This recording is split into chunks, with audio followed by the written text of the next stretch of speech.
Good afternoon and welcome to the Adults Health and Social Care Scrutiny Board. It's going to be a longish afternoon. I'd like to welcome members of the public who are joining us this afternoon. I think it's a little bit of publicity. It's a topic of extreme interest that we're going to be discussing, so it will be extremely interesting.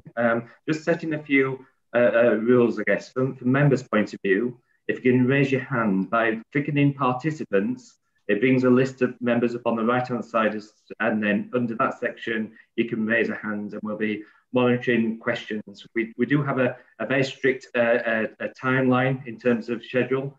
This is likely to change because of the circumstances in terms of changing some of the items of who's speaking first and who's joining us first. Purely because of the situation is ever evolving, as you appreciate. So let's start with the formalities first of all, if that's okay. So substitutes nominated for this meeting, and apologies for absence. I don't think we've had any substitutes. We've had certainly apologies from Councillor Whittaker. Anything else, Carol? Is anyone else? No, that's fine. Members, to remind members to declare the relevant interest at the relevant time. Admissions to the public, the public are most welcome to join us on YouTube. I think there is a facility on YouTube to ask some questions, to feed some information into the board from our discussions this afternoon and this evening. So minutes, item number 4, minutes of the Adults Health and Social Care Scrutiny Board, held on the 17th of September 2020. It seems quite some time ago. As always, Carol, what a wonderful job you've done. A very comprehensive list of those. It gives you a real example of what actually happened in the meeting. So members, can we say that they are a true record? All of them a true record. Thank you, Councillor Hutchinson and Councillor Greenwood for seconding. So yes, we'll take those as a true record. So we go on to item number 5, which is our main topic of agenda this afternoon and this evening, which is a rapid review of the system response to the pandemic. And as I explained earlier, we're having to alter some of the items around slightly. So we're now going to take the response of the primary care first, if that's okay. So who would like to start off with that, please? I think we've got Neil and Majid with us, Councillor Bagborough, and Neil, Debbie as well. Yeah, so thank you so much for joining us, Neil. And Majid and Debbie from the CCG with regards to sort of primary care. So with regards to sort of the impact, so NHS England declared a level 4 emergency back in sort of March, April, which required the primary care to react in certain ways. People will be aware from previous meetings, we were able to set up across our 5 primary care networks, our hot and cold sites, which enabled face-to-face, but the default was very much to telephone and video sort of consultation for that period of time, and has remained so for now whilst we reopen and get back onto sort of a level footing. So we're very much taken from instructions from NHS England about what we could and couldn't do, but that was decided locally. Other areas decided different models, but we recognised the red site for our PCNs was more appropriate to our landscape, and our primary care networks worked efficiently to ensure that there was sufficient capacity to meet the demand at that time. So it's very much a partnership approach between practices within their PCN and across Calderdale during that time. Learning, I think we've learned a lot from working with Healthwatch around communications, particularly with certain hard to reach groups about how to access primary care services during the period. And we continue to work with those and develop our communications about accessing primary care on an ongoing basis. What would we do differently? We'd probably be on a bit of a quicker front foot with regarding comms, particularly to certain audiences about how they could access services during sort of these difficulties. And people will be aware we're sort of approaching a very difficult time now. We have found and probably learnt the difficulties in setting up bubbles. You know, COVID impacted on the staff available to deliver services, not just people accessing services, and trying to find that resilience going forward is difficult, and recognising we need a workforce to be able to deliver services going forward. So that's a sort of a bit of a brief overview. I recognise we do have limited times and you've probably got a lot of questions to ask us. Yeah, no, thank you, Neil, for that. Can we bring a margin in terms of from a GP point of view, given how it's been for yourself and the practices really.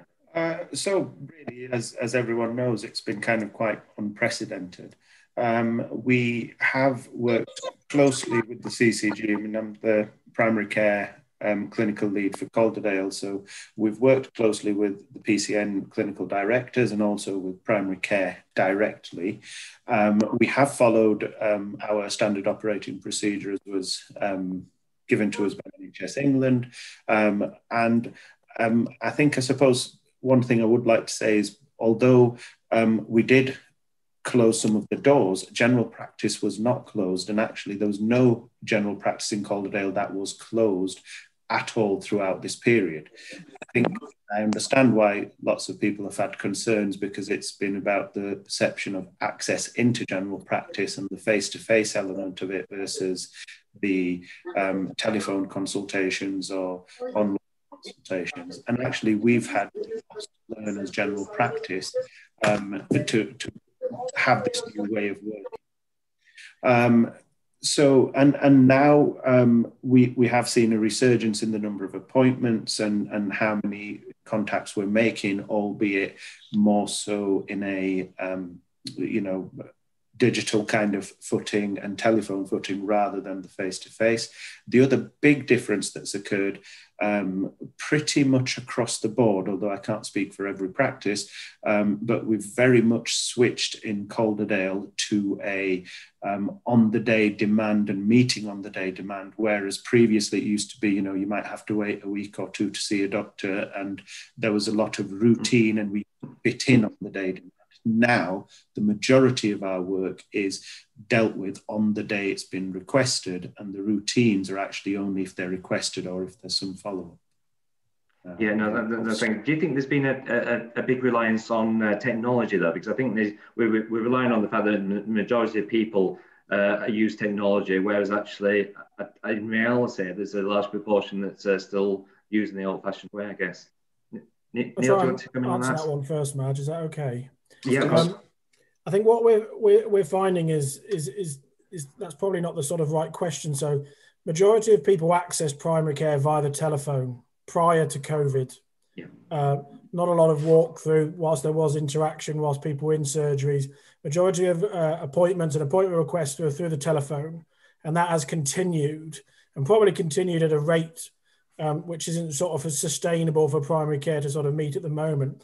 What we are wanting to do and what we're trying to do through our communications is actually try and push those that are able to use technology advancements into that to free up time that those that have only telephone access can access it more frequently and quicker.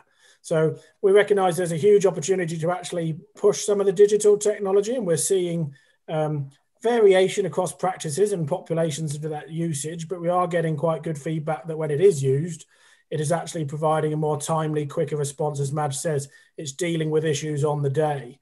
So we do see and recognise pre and now, main contact is through the telephones, but actually that volume is going up and the demand for same day is going up. The number of appointments, and as Madge said, is back to normal, if not exceeding in some points because of other queries. But we actually want to proactively try and push those that are technology able into using that, particularly for that same day quick response. Mm-hmm. And lastly for me, how do you think we could improve communications? I think sometimes we believe in our own communications, but actually, how do we test those communications in the general public as to what message we're sending out? So I think, for me, part of this, I think that was the biggest bit that I think everybody kind of got into fix the problem mode, and actually the system perhaps could have been more joined up. I appreciate kind of, as counsel and as counsellors, you get lots of questions, and I think there was a bit of a disconnect from health and certainly from general practice, because we're trying to get our message out via websites. There's different practices. We could have done that across better across whole of Calderdale, and we are doing now, and it is on the websites. But I think also keeping the councillors on board with the changes that are going on. And I appreciate that's difficult, because I know some councillors were writing it from the start, but others that aren't as close to it weren't. And I think it's having that system approach of what everyone's doing. And actually, I appreciate, and I know everybody was working extremely hard, but sometimes if you don't know what's happening, you know, outside of your front door, it's very difficult to give that unified message. I think you're right. Thank you for that. I'm going to, just before I bring someone else in, it's just a word of thanks for coming this afternoon, everyone, and partaking in the actual meeting itself. You know, literally, we want you to go away happy. It's a constructive, critical friends sort of report that we're doing. So we're not trying to, you know, beat you up or do anything. We, you know, congratulate and thank all the staff that have been doing an extremely important and wonderful job. Can I bring Jane first? Would you mind coming in and just giving your perspective as to how you think things have gone and going? No, I don't mind at all. So from our point of view, for Calderdale, we've got a practice over there, and actually what we found was a greater use of technology. So almost some of the services that we run, we've been trying to introduce technology for a little while. This has kind of almost expedited it, accepting there are a number of the population in the services that actually aren't technologically enabled, which I think for the future is something that we need to look at. But from our point of view, working alongside Calderdale CCG, the PCNs, the Acute Trust, it's been very positive. Yeah, no, thank you for that. Debbie Robinson, do you want anything? Do you have anything to add? No, I don't think I have anything specific to add. Well, I suppose I have one thing. So I think in terms of the comms, what we very much were doing, but really starting to do at practice level and at PCN level is they're trying to engage in the sort of community forums on the back of the local authority work to get some messages out. And I know that some of the clinical directors and GPs have been to some of the forums in the last week or so. So I think we'll continue to build on that as well. And is there anything else you think we as councillors should be doing or should be reviewing? I would say that if we are clear on our messaging and where we're going next, obviously we're still increasing towards this increased cases, etc., is we need to work with and use local councillors and MPs to help us get the messages out and the messages back in terms of whether things are working well or not. So to me, it's about working together. We're not on different sides. It's for the good of the population of Calderdale.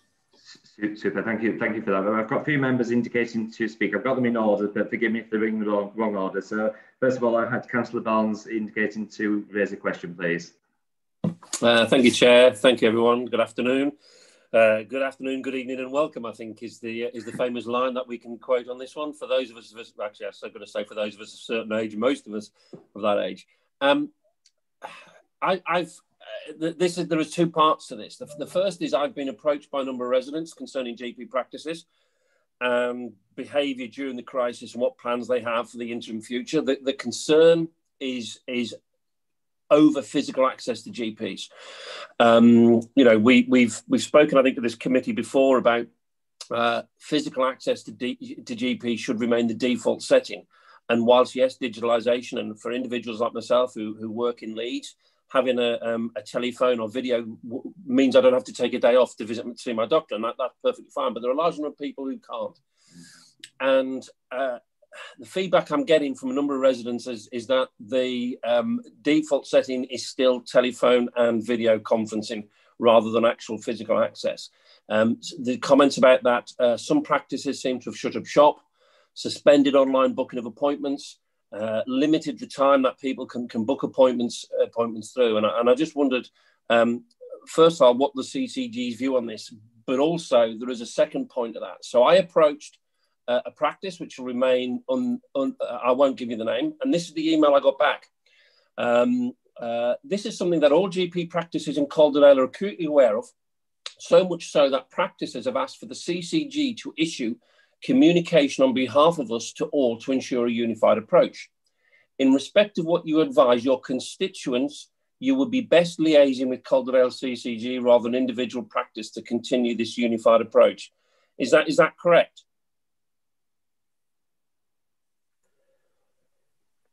Would like to answer that? Someone? We've got Neil, yeah. So the CCG has been, on behalf of general practice, been doing general communications out to the population since August on access. There is a requirement for practices for their doors to be open from the 1st of October, and all our practices are open, but we do recognise that patient and staff safety. Can I come back to you on that one? Because one practice, when my wife went there, it was not open.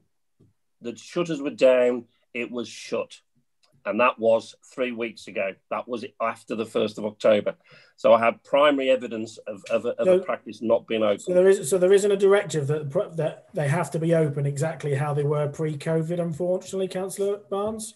So there's a requirement they have to offer face-to-face, and that's per the NHS England operating procedures. So we can't enforce them to be open like they were previously.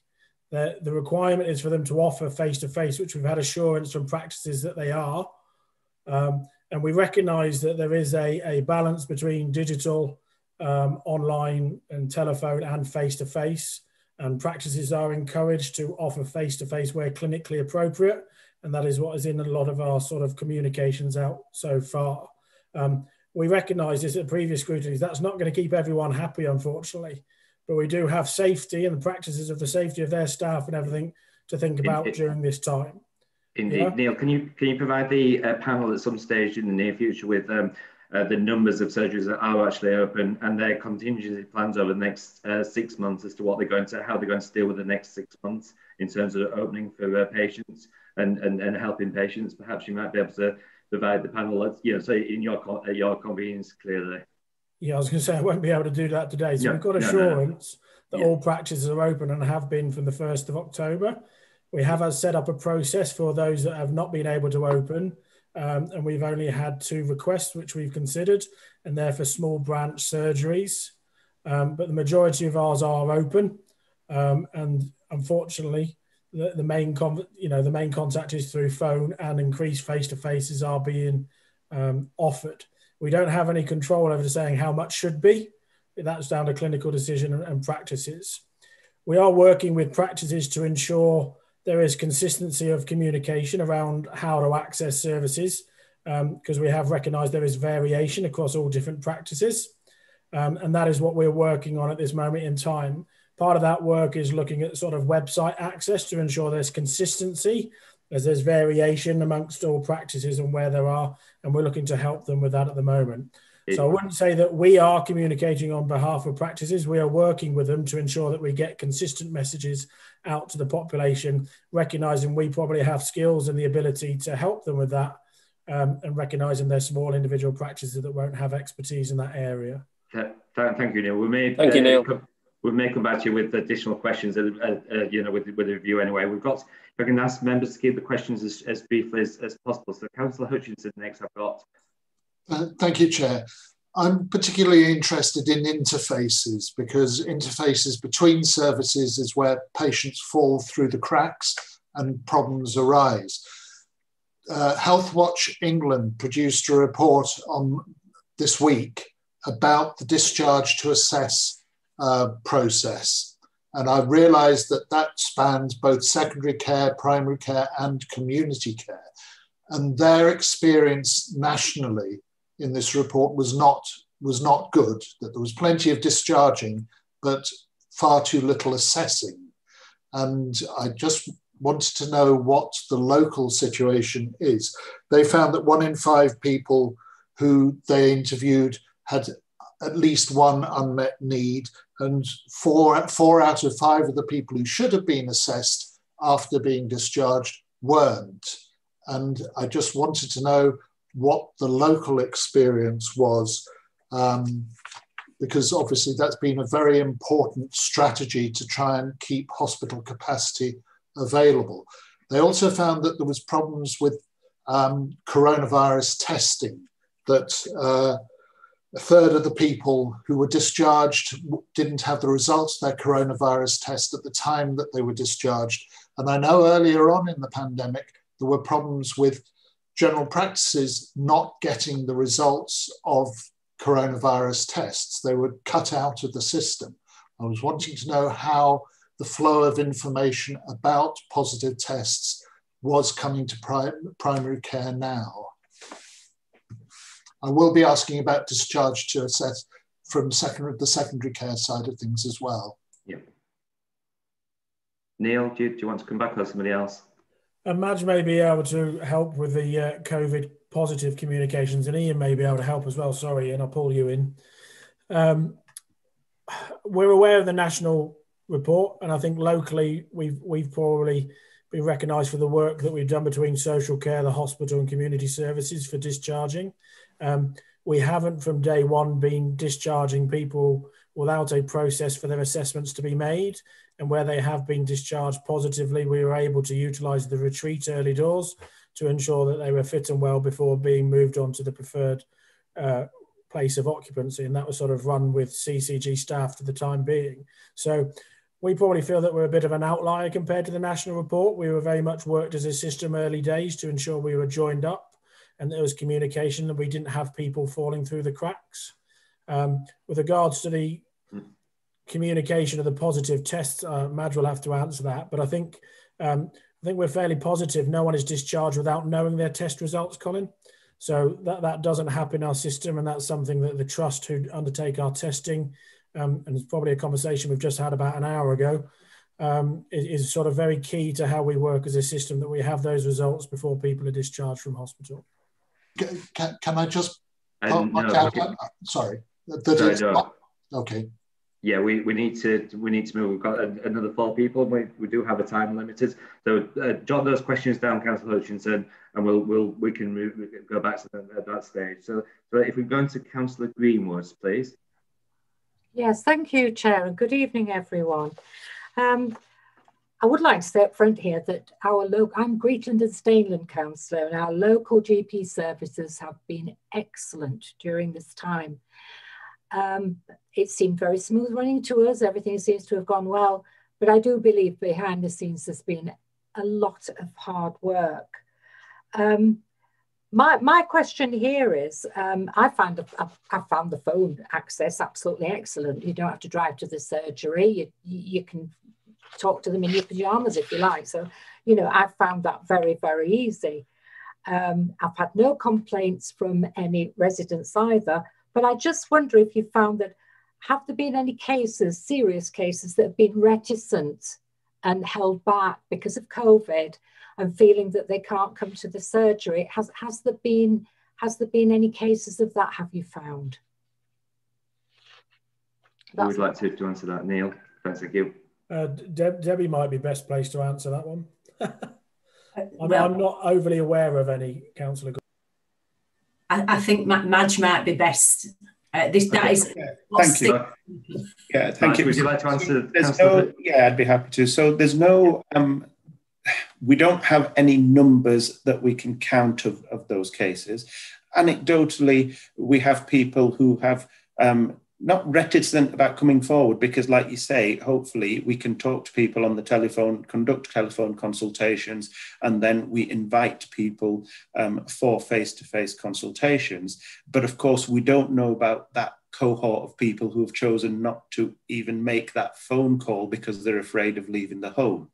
And so that's the group that, if I was going to be, you know, if you say now there are cases that have been missed, well, we don't know of any serious cases that have been missed once they've tried to contact us.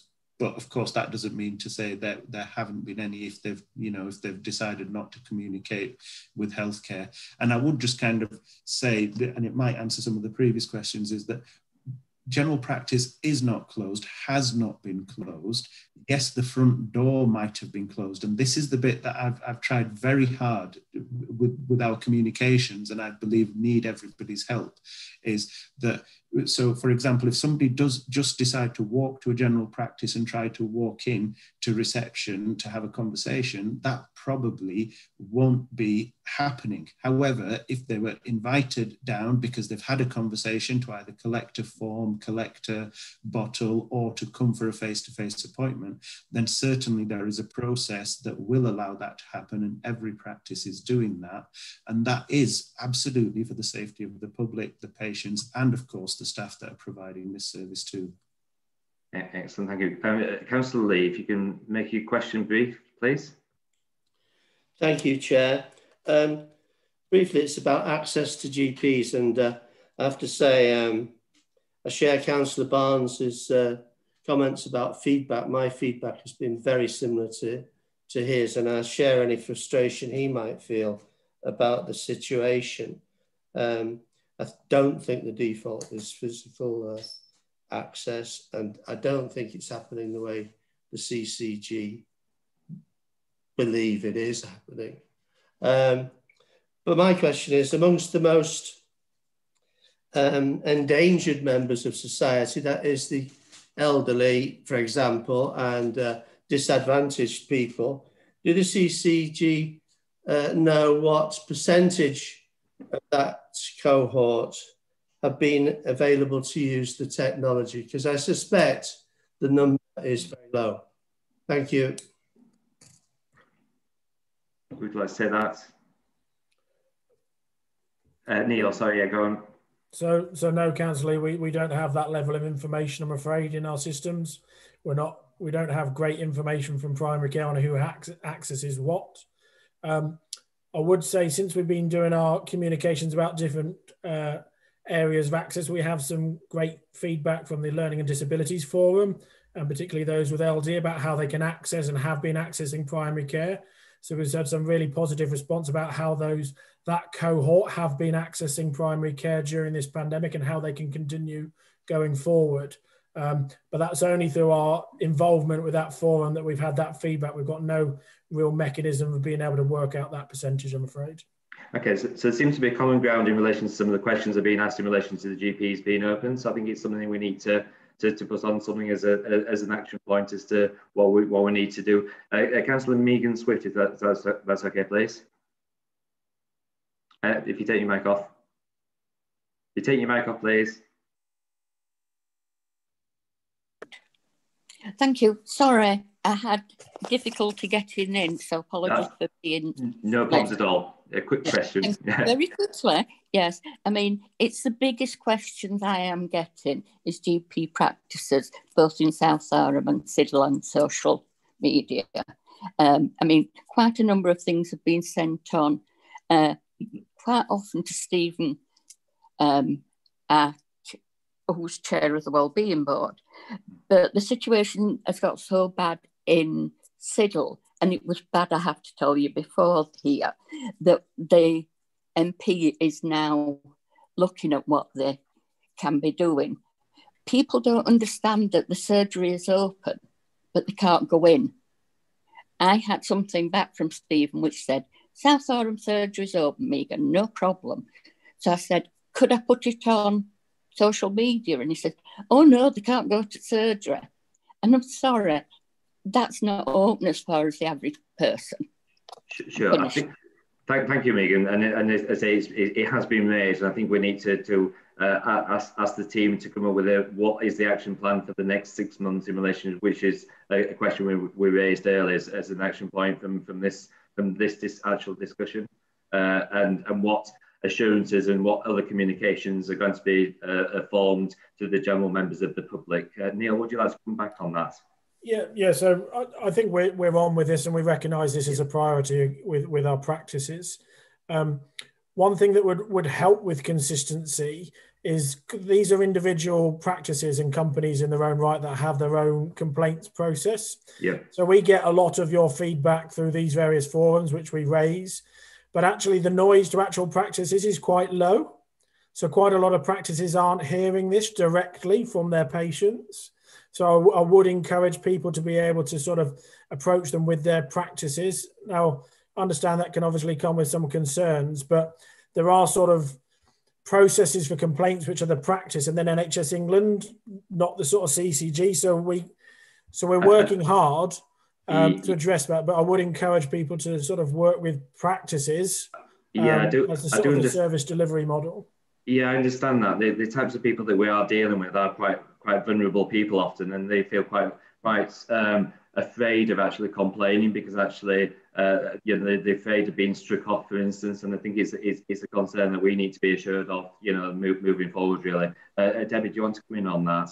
Well, I was just going to say specifically, we met with the MP this morning, and we've put some arrangements in place, and we will also be, where we have got themes arising with specific practices, then we are entering into formal conversations with those practices about what arrangements they've got in place and what additional support they might need to be able to maybe work in a different way, communicate more effectively. So we are acting where we have got information. We don't get social media information, but I am aware of what it creates. Indeed. The final person I want to bring in on this session is Helen Hunter, who I'm sure will have received various numbers of people that have complained, possibly in relation to the same element. So Helen, would you like to come in, please?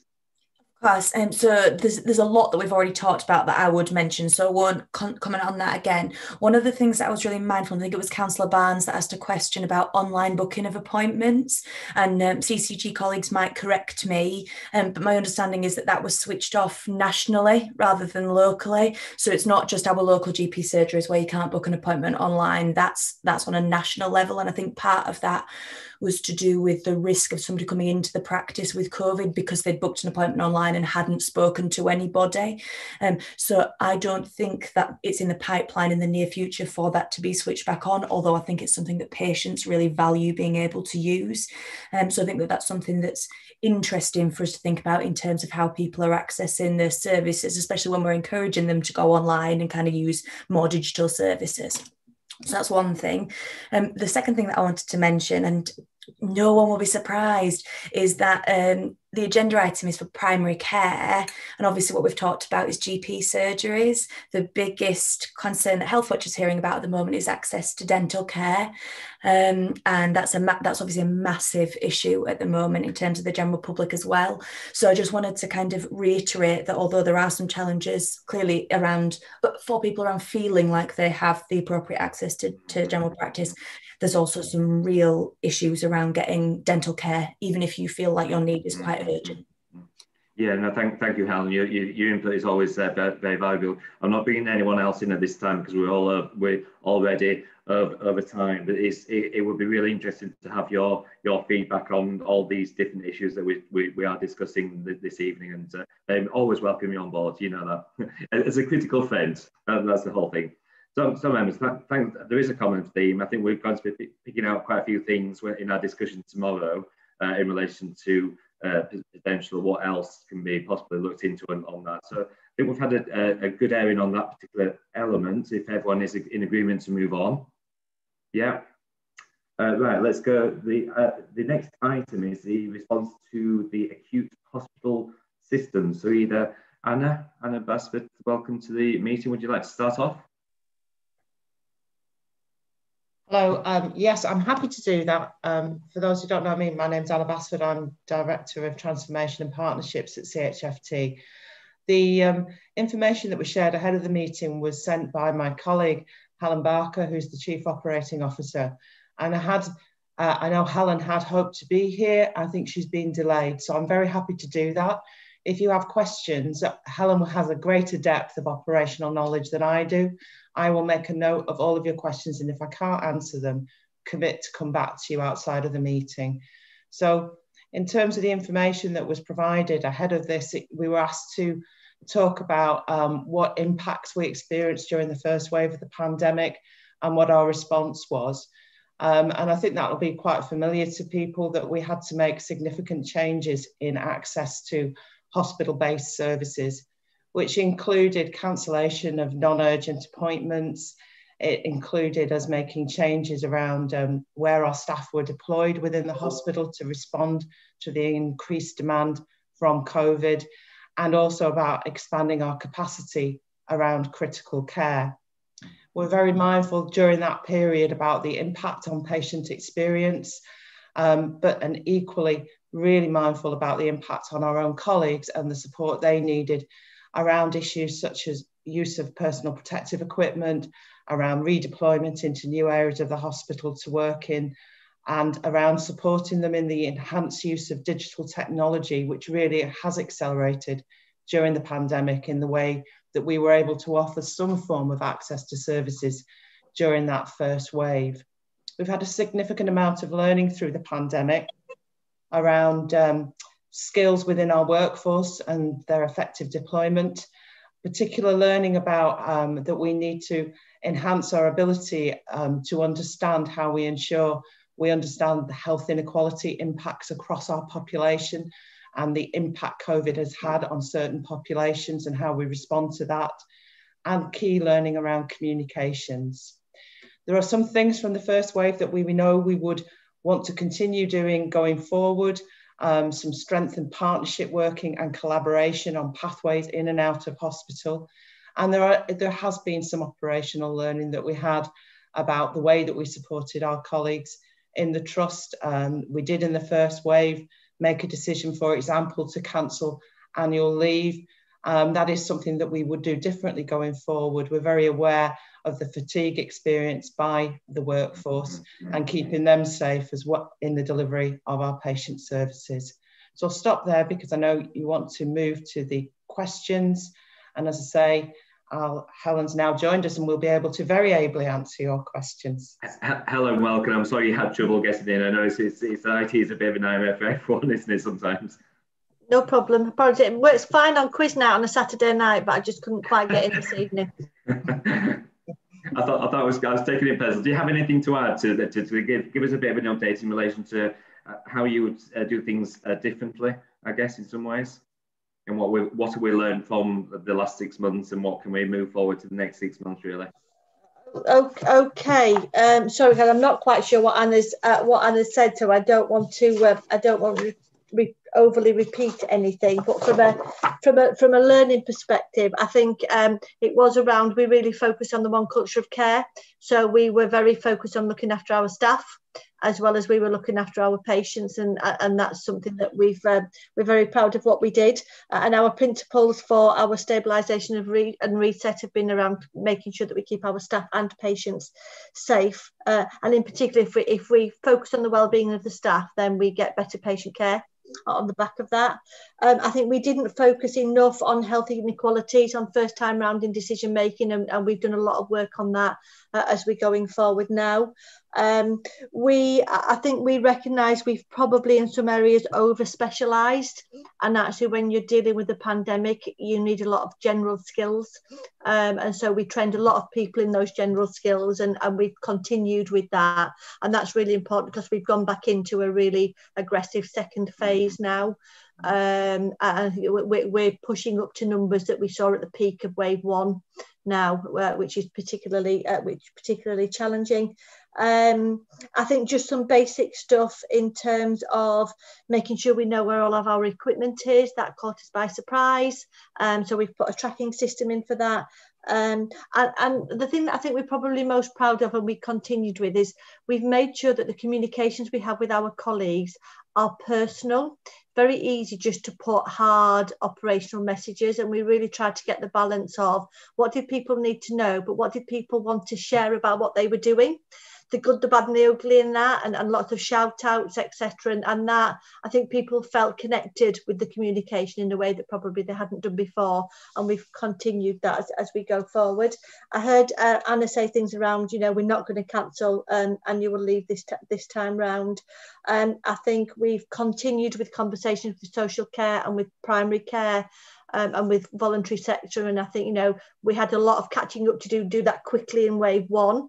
We've continued with those conversations, which have been really helpful, and better use West Yorkshire networks. I think we are one organisation of 6 in West Yorkshire from an acute trust perspective, and I think we've done lots more sharing and mutual aid. At the moment we've got 3 patients in our critical care, 2 from Bradford, 1 from Mid Yorkshire, because we had some capacity and those patients needed it. So that's another key key element for us. But I'm happy to take questions as opposed to telling you what I think you want to know. Super. Just to actually start off, actually, to thank you and the whole team. You know, this has been a critical thing. We're not having a go here. We want to raise the question. So not in any particular order, because I didn't see them as it came on. So my apologies, but I'm going to take first of all, Councillor Stephen Lee. Thank you, Chair. I look forward to talking about dentistry later, because at the appropriate time, rather, because at our last 3 or 4 meetings, we've talked about dentistry in Calderdale, and yeah, we need to debate it. But my first question is about first wave experiences, which have been alluded to earlier. You know, just what lessons have we learned from our first wave? And an interesting one, I think, a number of people are advocating strategic changes in the way we actually operate hospitals. And I'm wondering if any analysis has been done on this. This is the idea that instead of a hospital being a hospital which treats COVID and other things in a mixed manner, like Calderdale Royal presently, where I actually know people that have contracted COVID in there, that there's an idea that you can have one hospital operating more normally, explicitly not for COVID, and getting on with the NHS's business, and another hospital exclusively for COVID. And I think some people are claiming that there's evidence that that produces better results than operating in the way that we are presently. So I'd be very interested to hear about that. Thank you, Chair. Yeah, no, thank you. Helen, would you like to come in on that? Yeah, absolutely. I could give you lots of examples about the learning. I think that the one thing I'll use as something that's quite system focused. I think one of the big things for us, what we did in wave 1, was we stopped receiving GP referrals. We closed the doors and we said there's no point keep sending them in because we won't be able to see them. I think what we recognised when we came to coming out of that, it was really difficult to track where all of those patients were. Because actually we have one single system where they all are, where from a GP practice perspective, it's not in the same. So one of the things that I'm keen for us to do in wave 2 is we will continue to receive the referrals. We will be able to make sure that we prioritise them. We need to get the messages out to patients that just because you've been referred, you won't necessarily be seen. But I think it's important to us that we do know what our risk is in the system. And if one of us can hold that, then I think that we'll be better informed going forward. So that's an example of the learning. In terms of the specifics around the hospitals, we've had those conversations. Now, we'll say, if this pandemic was happening to us in 5 years' time and we'd reconfigured, I think we will be in exactly that position, because we will have a cold, planned care site that we will be able to continue to work, and we will have everything else on the acute site. But at the moment, the difficulty is we've got specialties on both sites, and we have a cohort of patients who are admitted with COVID, and that is why they've been admitted. And we have patients who are admitted non-electively, so acutely, who we don't know whether they've got COVID or not. And actually, you know, as they've been admitted, they're then testing positive. But they might be in for a surgical procedure, and our surgical procedures on the Huddersfield site and our respiratory cares on the Calderdale site. So ideally, we would love to just have one hospital, but I think when we've worked it through, we would pose more risk to patients by trying to do that, because we wouldn't have the medical cover on the site that they needed to be. Excellent, thank you. Councillor Hutchinson, please.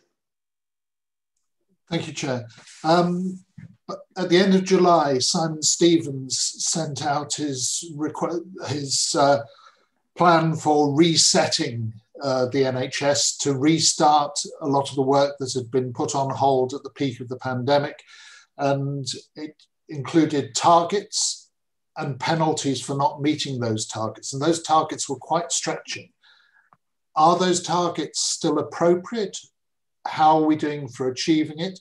And if the targets aren't being achieved, is the Trust going to be paying huge financial penalties for not meeting them? also, as we've been saying, there's a shortage of space to offer services from. And so the government took out a contract with the private sector to block book private sector capacity to be able to make use of facilities there. But that runs out in November. Is the trust in a position to be able to pay for private sector, for access to independent hospital space, or can it not afford it? What role does the independent sector have to play going forward to try and keep the show on the road? Always an interesting questions, Helen. Yeah, thank you. Big questions there. So thank you. So if I take them one by one, in terms of the letter around reset, so they were stretching targets. As I said, we had a board conversation around what are our principles, and some of our principles were around we would only do what we felt we could do safely for patients and for staff. And on that basis, we did not submit plans that were consistent with those targets because we didn't feel that was appropriate. I think we also had an eye on the place that we're in now in terms of actually we felt that there was going to be an increase in numbers, and we recognised our staff were tired and anxious about winter. And those targets were set in the context of it's always a challenge in winter without trying to do too much. So we did come under some scrutiny because we put a lower percentage in terms of what we said that we would do than many other organisations, but we felt very confident around the rationale for that. Our challenge at the moment is that as part of that, we planned for about 24 COVID positive patients. At the moment, we've got 106. So we have today just started to look at where we move back into some more of our surgeon escalation in quite a significant shift back into that. We're really conscious. We're full, and we've got patients who are waiting too long in A&E. And to get a bed to get treatment, so we need to go back into some emergency management, which is what we're doing at the moment. And we don't know what the consequence of that is going to be from a financial perspective. The whole of the north is in a very similar position, and we've made a conscious decision. We're going to do the right thing for patients and staff, and then we'll sort out what the money looks like. And that's been really helpful to us in terms of being able to make rapid decisions. And I feel very privileged as the board member, as a coup on our board, that we take that approach, because I think it does enable us to do the right thing. Not everybody will say we've done the right thing all of the time, but I think we've made good quality decisions. In terms of the independent sector, absolutely. So we continue to use 75% of that. And one of the things, when a region gets formally declared as they are in surge, then we can invoke the other 25% back. So we requested that formal declaration earlier on this week, which has been granted. So we've got 7 days notice. So we're now working with both our independent sector providers around how we can maximise that. And as a region, it's one of the things that we're requesting confirmation that actually we need some help nationally to keep that capacity open to the end of this financial year, because we don't think this is going to get easier. And we do know, in the fact that we've gone into some emergency measures, that some patients will again be waiting longer than we thought they would be waiting. Thank you very much, Helen. Yeah, no, thank you. Right, of course. I think I've got Councillor Greenwood next, but say my apologies if I've got you in the wrong order. So just no problem, Chair. Thank you very much. Yes, I've been looking at some figures here, and the average bed occupancy is usually 89.3%. Now, in the first quarter of the onset of this of the COVID period, it did drop to 55.5%. Now, as Anna said earlier, I understand that not knowing how things were going to turn out, that there were scheduled admissions that were cancelled. But at that time also, there were patients discharged early, and these were to additional care facilities. Now, these additional early discharge from acute care, I'm asking what cost can be attributed to this activity, and does this funding now impact on the adult health budget pressures? Thank you. So yeah, I mean, in wave one, we stood down. So it was a national level 4 incident, in which case we were instructed to stand everything down. So we didn't stand things down until we got that instruction, and we quite rapidly hit a high number. So at that point, we planned for what we thought was going to continue. The fact that it plateaued quite quickly and then dropped. But we have still, because of the threat of COVID, part of our challenges, you can look at bed numbers, but you've then got to overlay the staffing numbers. So we've had to run the equivalent of 4 A&E departments, because we had to have COVID red and COVID green, both with separate staffing. We had to do an enhanced model around critical care. So some of what looked like empty bed capacity was actually the staffing wouldn't have been there either, because we'd put, and that's part of our challenge now, because we have got every bed full and we need to find some more beds for the numbers. And then we're having a real challenge around how we safely staff that. In terms of the money, then nationally there was everything for the first 6 months of the year was funded. So everything we did, we submitted, and there was nothing that we did that wasn't approved nationally.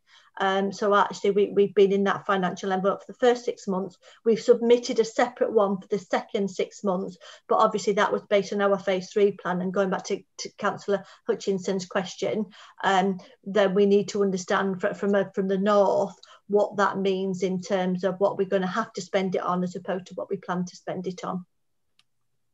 Does that answer the question? Yeah, thank you for that, Alan. But I was just wondering how much of an impact this had on the authority's adult health budget. I don't know whether Ian wants to comment on that rather than myself. I think if I cover that in the section around social care, I'm more than happy to, Councillor Greenwood. Yes, okay, and thank you. Okay, well, thank you, Helen, and thank you, Ian. So we've now got Councillor Barnes, then Councillor Swift. So Councillor Barnes. Thank you, Chair. I think we're all roughly running on the same sort of questions here. I suppose I would like to first of all say that I've had to deal with the Trust on 2 or 3 occasions with local residents' concerns, and they've answered them very promptly and efficiently. So I'd like to thank them for doing that, and that has reassured those particular residents to a great deal. So that's kudos to the Trust, I think, on that. I think mine is more on the elective surgeries, because we are now seeing cancellations from hospitals on that one. What is the situation with regard to Calderdale? What plans have they got in place with regard to, what would trigger us having to cancel those surgeries going forward? And I know when we spoke earlier in the year, the sort of plan was, potentially catch up round about May-ish next year, I seem to recall. Where are we in relation to that in terms of catching up on elective surgeries that were cancelled or suspended during the early parts of the pandemic? So we started towards the end of August, really picking up some of our elective surgery. And when I say elective surgery, that is patients who there's 4 priorities. So priority 1 is emergency, and then priority 2 is urgent. And that's cancer patients or patients of different specialties who would be the equivalent of a cancer patient. So that's all that we've been doing, and we recognise that. So I think we've got 227 patients who are in the priority 2 status who are currently on our waiting list. As of yesterday, we were continuing with those plans. As of today, we are stepping back from those plans, just in terms of because we've moved to in excess of 100 COVID positive patients, and therefore we're going to need to move some of our colleagues out from theatre. Working to support the colleagues in terms of caring for patients on the ward, which is one of the reasons why we wanted to enact the independent sector 25%, because there's a cohort of those that we will move across to the private hospital. But we may well be, if the numbers continue to rise, we may be in a position of actually needing to take more of that independent sector capacity for just for medical poorly patients as opposed to surgical. It's a real concern. We have got priority status for every patient on our waiting list. That's a piece of work that we did while the surgeons did while we were working through wave one. And I know they're anxious about that. And I'm personally talking to each group of surgeons today and tomorrow in terms of having that conversation. I think that the plea from them is if there is somebody who desperately needs something, we will retain a theatre to do that. But that we crack on now with planning. So as soon as we do come out of wave two, we don't have a protracted planning phase before we start to do any more work. So quickly, thank you for that, Helen. So what stage does the Nightingale hospitals kick in? What capacity does that kick in? I attended a meeting with the rest of the chief operating officers in the region yesterday that was chaired by Mel Pickup, who's the chief exec for Bradford Hospitals, but also she chairs the critical care cell for the region. And we made a decision yesterday that we were going to activate phase one of the Nightingale. We have all of the critical care units regionally are full. And so actually we felt if we could enact that, it would help relieve some of that pressure. But we also didn't want to wait until we were in crisis mode before we started to enact that, because it is a new initiative, and we felt it was safer to take a cohort of about 30 and really test it. And then if we do get busier and busier, we've done that testing. So I'm not sure whether that's how public that is at the moment, but I think that's the phase that we're now in. And that's challenging because it will take more staff, because all the organisations who use it will need to staff it, but we felt that was the right thing to do at this moment in time in terms of safety. Yeah, no, thank you for that. Councillor Megan Swift, please. Thank you. Thank you, Chair. I was going to ask the question you just asked, and so the answer was, yeah, but looking at different hospitals and trusts around Yorkshire, the numbers are going up everywhere. I believe Barnsley were a slither from going up, which is, I think, the most serious. Leeds have been very near the point for a while. And Bradford said that they have more people now than they had through the first wave, which is scary. One of the things I wanted to ask, though, was about A&E. Bradford used to have a separate A&E for children, which we haven't got. When this all started, they took that away and included in the red zone and green zone, and children were usually put in the green zone until they were tested, or until they were diagnosed. But on testing them, they found about 60% of them had the COVID thing, but with no symptoms. So now they're looking at another way of doing it, because, children might not get poorly with it, but they can pass it on, can't they? And I wondered how we were treating that sort of thing in Calderdale. Okay, thank you. So one of the things that we did as part of our wave one plan and we've got in place now is actually the paediatric team have been working down into A&E and pulling patients up into the paediatric assessment unit. So we're trying to decongest A&E by moving those children into the paediatric environment rather than leaving them in A&E. And that's what we'll continue to do, and that's worked really successfully. We're actually just doing a piece of work. So Ellen Armistead, our chief nurse, and I are just doing a piece of work around trying to, on the back of this, get ourselves into a more defined children's A&E department at Calderdale. So I think we don't meet all of the standards at the moment. That's a concern for us. And because we've expanded our footprint to manage COVID, rather than just going back to the smaller footprint, we're saying, what about if we do something that manages children in a different way? So that's how we're managing it. Slightly different to Bradford, but we think it's worked for us. Yeah, thank you for raising that, Megan. Can I just raise a question in relation to end of life? Unfortunately, we are going to see a number of additional cases of people not surviving. So can you just run through the end of life, including, I guess, in some ways, we've had a few questions in relation to the maternity section where they've gone into labour early, or they've had to go into induced labour, and it's quite a stressful time. And just wondering what you have in place moving forward is in terms of a review of those, be more passionate, I guess, or be more compassionate, should I say, but equally at the same time protecting people. Then I'll bring in Councillor Hutchinson. Okay, absolutely, and we I think people will recall there was a distressing case that was on the local media a while ago in terms of somebody whose wife had died in our premises, and we've actually met with him since then, and I think we've re-looked at our policies and processes, and I think we've got a different visiting policy in terms of end of life. Obviously, people need to do the PPE because we need to keep those patients safe as well.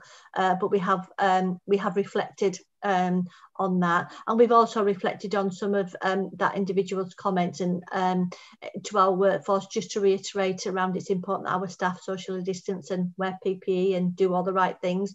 Because actually, he felt when he'd come back to collect his wife's belongings, he saw people our staff not doing what they should be doing, and yet we'd restricted access. So I think that's been a real learning point for us as an organisation, and we've changed on the back of that. Yeah, and just coming back on the maternity unit, because it's often dealt with differently, because the thing, well, actually, it's quite it can be quite stressful for individual circumstances. I know it's stressful anyway, don't get me wrong. I'm sure it is, but I can't even imagine.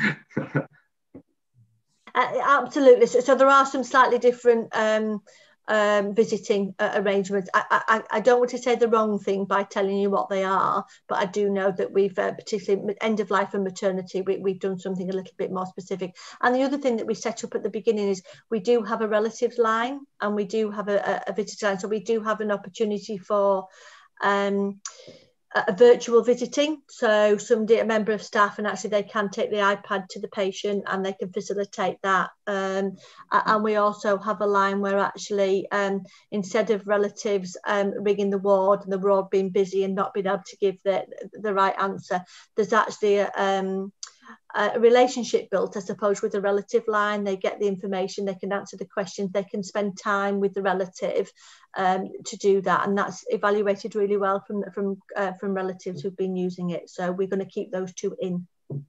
Yeah, no, super. Thank you for that. And Councillor Hutchinson, the final question on this, please. Yeah. Thank you. I'd like to go back to the Health Watch England report on discharge to assess, because that's so important when the hospitals are so full. But looking back, and not just during the first spike of the pandemic, but since then as well, they found that 4/5 of people who were discharged never received an assessment. There was complaints that a large portion of people had no follow-up contact, so they didn't know who to contact if they were running into any problems. Their families and carers didn't either, and there was a high proportion of people who were discharged at night without any preparation being made. Given that the Trust also has responsibility for community services, I was wondering what the local experience was here and whether it required Health Watch Calderdale and Kirklees to try and find out whether the local experience mirrors the national experience or is better than that. Helen or even Helen Hunter, do you want to come in on that, actually? Have we lost Helen Hunter? I think we've lost Helen. No, sorry. Oh, no, sorry. Yeah. What I would say is, we haven't contributed directly to the Health Watch England report. So actually, I think that there's some incredible intelligence that's held in that report. I think it's really useful for our trust to be looking at, but I don't have anything specific that we could kind of contribute from that perspective. I think it's a great piece of work, but I don't have a specific thing to contribute from a local point of view.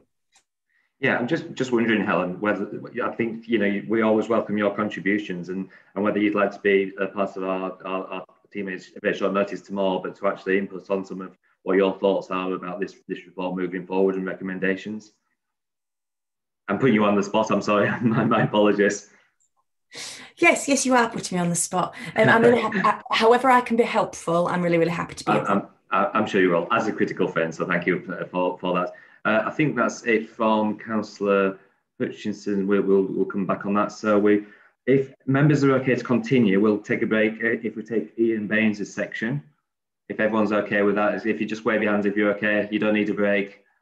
Yeah, right. Let's move on to Ian Baines. Ian, welcome. Thank you for coming and joining us and listening and being there as part of the team. Okay, thank you. I know that we've done a number of updates over the months around COVID and social care. So I'll try and give you a bit of an overview of the key issues as I see them, and then the reflections of what we've learned, what we might do differently, but then hopefully try and give some indicators of some things that I think are emerging that we need to take account of. I think all partners have talked about the challenge that the first wave brought us. And in some ways, social care wasn't immune to those challenges, in that we had to kind of rapidly deploy our most important resource, our staff, very differently. And we moved people from working from office bases through provider bases to think about doing that very differently. We had been doing some planning on what we thought might be the key issues for social care. And I think that some of that planning really helped us think through some issues. So one of the key things we decided really early on is that we will probably need some additional provider capacity if providers or families were struggling through COVID. So as you'll recall, we moved to establish some new CQC regulated provision in order to ensure there was some resilience to our care market. And I think that proved really useful in terms of, for example, working in conjunction with the CCG. We commissioned really early on the retreat to be somewhere where COVID positive residents who were being discharged from hospital could move there if the residing home couldn't take them in back straight away. And that proved really successful. And if I reflect on where we've got to in terms of care homes, we had a very strong focus on prevention and preventing outbreaks of COVID in care homes. And I think the retreat played a really important part in that, because we were able to support COVID positive residents in a very kind of unique setting and not put additional stress on homes that were really struggling to maintain their infection control. So in terms of our care home outbreaks, I've kind of been reflecting over the last few months about how many outbreaks we had. And actually we've had 19 outbreaks. And an outbreak is defined that where there are more than one person testing positive, so i.e. 2 people, and that could be residents and staff. So overall, since March, we've had 19 outbreaks, but actually that's only been in 15 homes. So a number of those homes have had more than one outbreak. We have managed to keep a number of our homes COVID free, and that continues to our goal. But where we've had outbreaks, we've been able to support them very quickly and ensure that they are meeting residents' needs effectively. We've not been able to do that in isolation. So I think one of the strengths of Calderdale is our collaboration and partnership working. So we've had enhanced support to our care homes through CHFT, through the Quest matron service, and through primary care. So I think it's been a true testament to our collaboration. I think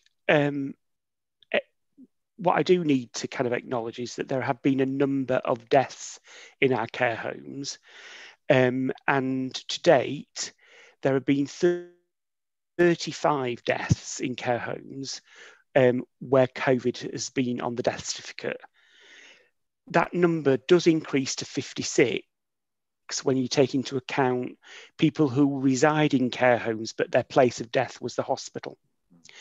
And behind each of those deaths is clearly a tragedy for the families of those individuals. But relatively speaking, that number has been low, and we continue to work hard to make sure that number remains low. we currently have 2 homes that have got significant outbreaks at the moment, and we are working with our partners and those units to ensure the best possible care for the residents that are affected. So at the moment we have, across all the outbreaks, we have 35 residents who are positive or symptomatic, which accounts for about 3% of our total care home population. So it's a challenging situation, but I think we are coping and managing well. And I think, like other partners, I think fatigue of staff has become quite a key issue here. And so we're ensuring that as we learn from the outbreaks, that we're making sure that people are abiding by infection control and that they are using PPE correctly, because at the moment we know that's our first line of defence.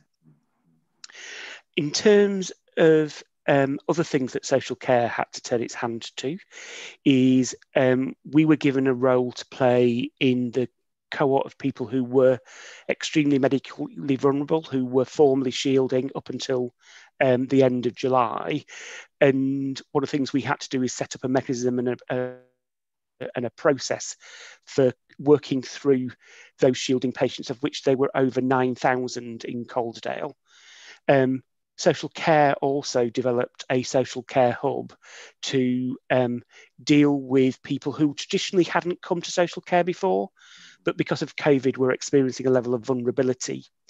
And through that, we dealt with over I think it was 1,500 people that came through that shielding hub. We've been able to kind of stand down some of those things because obviously nationally shielding paused in August. There are some debates about whether shielding will be stepped back up, but also we were able to manage the flow and demand that's come through the social care hub. We could manage that through our normal gateway to care process. But importantly, as we face the second wave, and I think everybody's talked about, clearly the numbers we're seeing continue to increase, we can step up those structures again. So it won't be a case of having to start from scratch. We'll be able to set those mechanisms up again.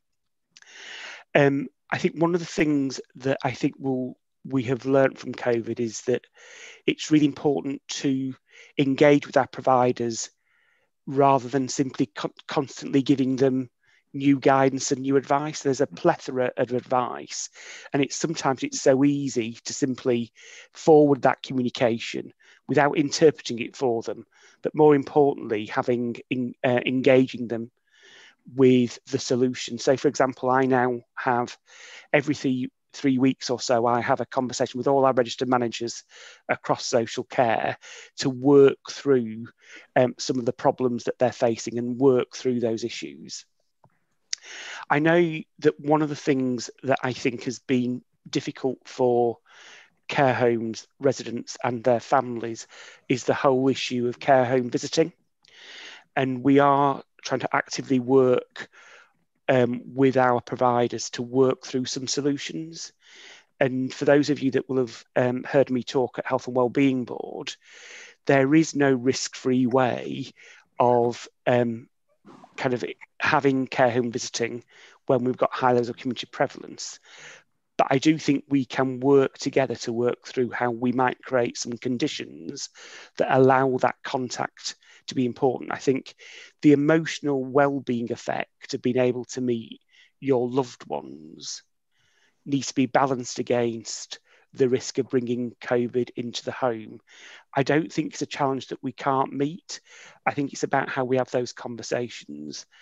I think one of the things that we do need to recognise is that there won't be a one-size-fits-all solutions.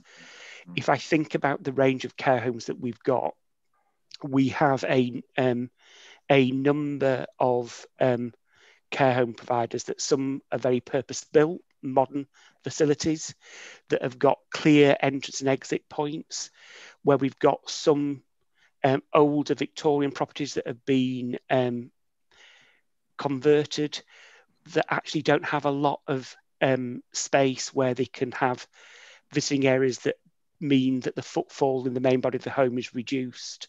So I don't think there'll be a one size fits all, but we are working actively with relatives, residents and families to try and resolve that issue.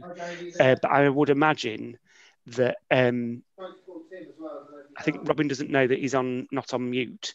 That I think always good to tell your chief executive off slightly, isn't it? Alex, can you mute him, please? He's mute now, yeah. So I know that I would imagine that a lot of your inboxes as members of the council will have emails from relatives who will be talking about the need to meet their residents. We are working with them. I don't think it's going to be a straightforward solution in all instances, but I recognise the importance that people are able to find a way of facilitating those visits, and we will work with them. The national guidance doesn't help here. It's still advising against care home visits unless it's end of life. But I think together we can find a solution. Okay, good. Can you just touch on home care? Because I know we've touched on care homes, but home care is equally a concern. Yeah, I think we are seeing some increased cases of positive testing, certainly in staff. And I know some of our home care providers have been supporting people in their homes who are COVID positive. We've had a relatively healthy position with our home care, but I think what we have noticed is that there's increased demand for home care as relatives and individuals are making choices about not wanting to go into care homes. So, but we have had a really positive response for our home care providers to meet that additional demand. So I think we've been relatively successful about ensuring that there's been no outbreaks in our home care providers, but that's not to say that they've not had positive staff. I think as we go into winter, one of the challenges will be about workforce resilience, where staff either get a positive result or that they need to self-isolate because they've been a contact. So we have got some plans in place to think about how we might be able to support, as we did through the first wave, about deploying staff into those settings. I think one of the themes from the earlier debate as well was around things that have technically closed.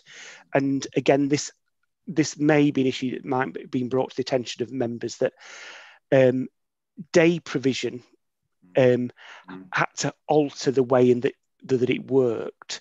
So we are slowly reopening day centres, but obviously that's got to be cohorted in a particular way and be in bubbles. But day care providers didn't stop providing services. They just had to do it very differently and wasn't the open access that they've received. So a lot of our providers, for example, moved to outreach work. So they did outreach into people's homes to support people. So I think services have adapted. But I do appreciate that for some families, that respite of a day service is critical and important. Thank you, Ian. I'll bring some members in at this moment in time. So I do have it in order this time. So Councillor Clark.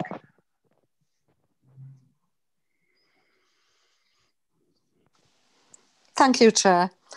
Ian, as the number of hospital stays escalate and the need for beds and discharge of patient increases, is the retreat likely to be reinstated over the next, over this second wave that is starting now?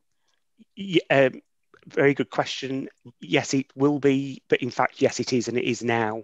It is now. Yeah, so we have continued to work with the CCG to have an extended contract, so that is being deployed as part of the current process. There has been a change in national policy that's still being hotly debated at the moment from Department of Health and Social Care, that now requires local authorities to identify with our partners something called designated sites. So for example, the retreat will, or an element of the retreat will be designated site. And what that means is that where someone has been in hospital and they're able to be discharged, but they have a positive test result, if they are a normal resident of a care home, rather than them returning directly to the care home that they reside in, they would need to go to a designated site. So at the moment we're using the retreat. From November, members might remember that we introduced a facility called Cartron House, which is a standalone 6-bedded unit in the grounds of another home. So we will be introducing that into the mix as well. So I think part of the national policy is to have designated sites that go through much more rigorous infection control inspections with CQC in order that we can support that flow out of hospital. Whether or not the number of beds that we have in those designated sites will be sufficient is something that we are constantly reviewing and looking to see if we need to expand the number of designated sites. Excellent. Thank you. Can I just carry on, please, with that? The retreat before was for people who needed care that couldn't be provided at the care home at that time. As they were discharged, they needed a little bit more care. But now you're talking about designated sites for people with positive tests. Will there be two sort of angles to the retreat? So the retreat is being used. So always was that it was where someone had a positive test result and they needed a little bit more care and support before they could go on to their own place of residence, i.e. if they were resident of a care home. Designated sites has been a new policy that's come in the last week. And that means that no one can be discharged from hospital with a positive test result if they reside into a care home. So rather than maintain that person at last, but rather than sustain the person in the hospital when they're fit for discharge, we're having dedicated. So, for example, there's a unit inside the retreat that's staffed in a particular way that avoids any contact with the rest of the home. It's run sort of separately, and that's what it'll be used for, as will Cartron House. Thank you. Thank you, Chair. Thank you, no worries at all. Councillor Swift. Thank you, Chair. I'm not sure I like this technical stuff, but never mind. Going back to Wian if I can, I know Kirklees have had a real outbreak at one of their care homes, which about 7 people died and 30, some people were positive. Do we do something substantially different here to what Kirklees do?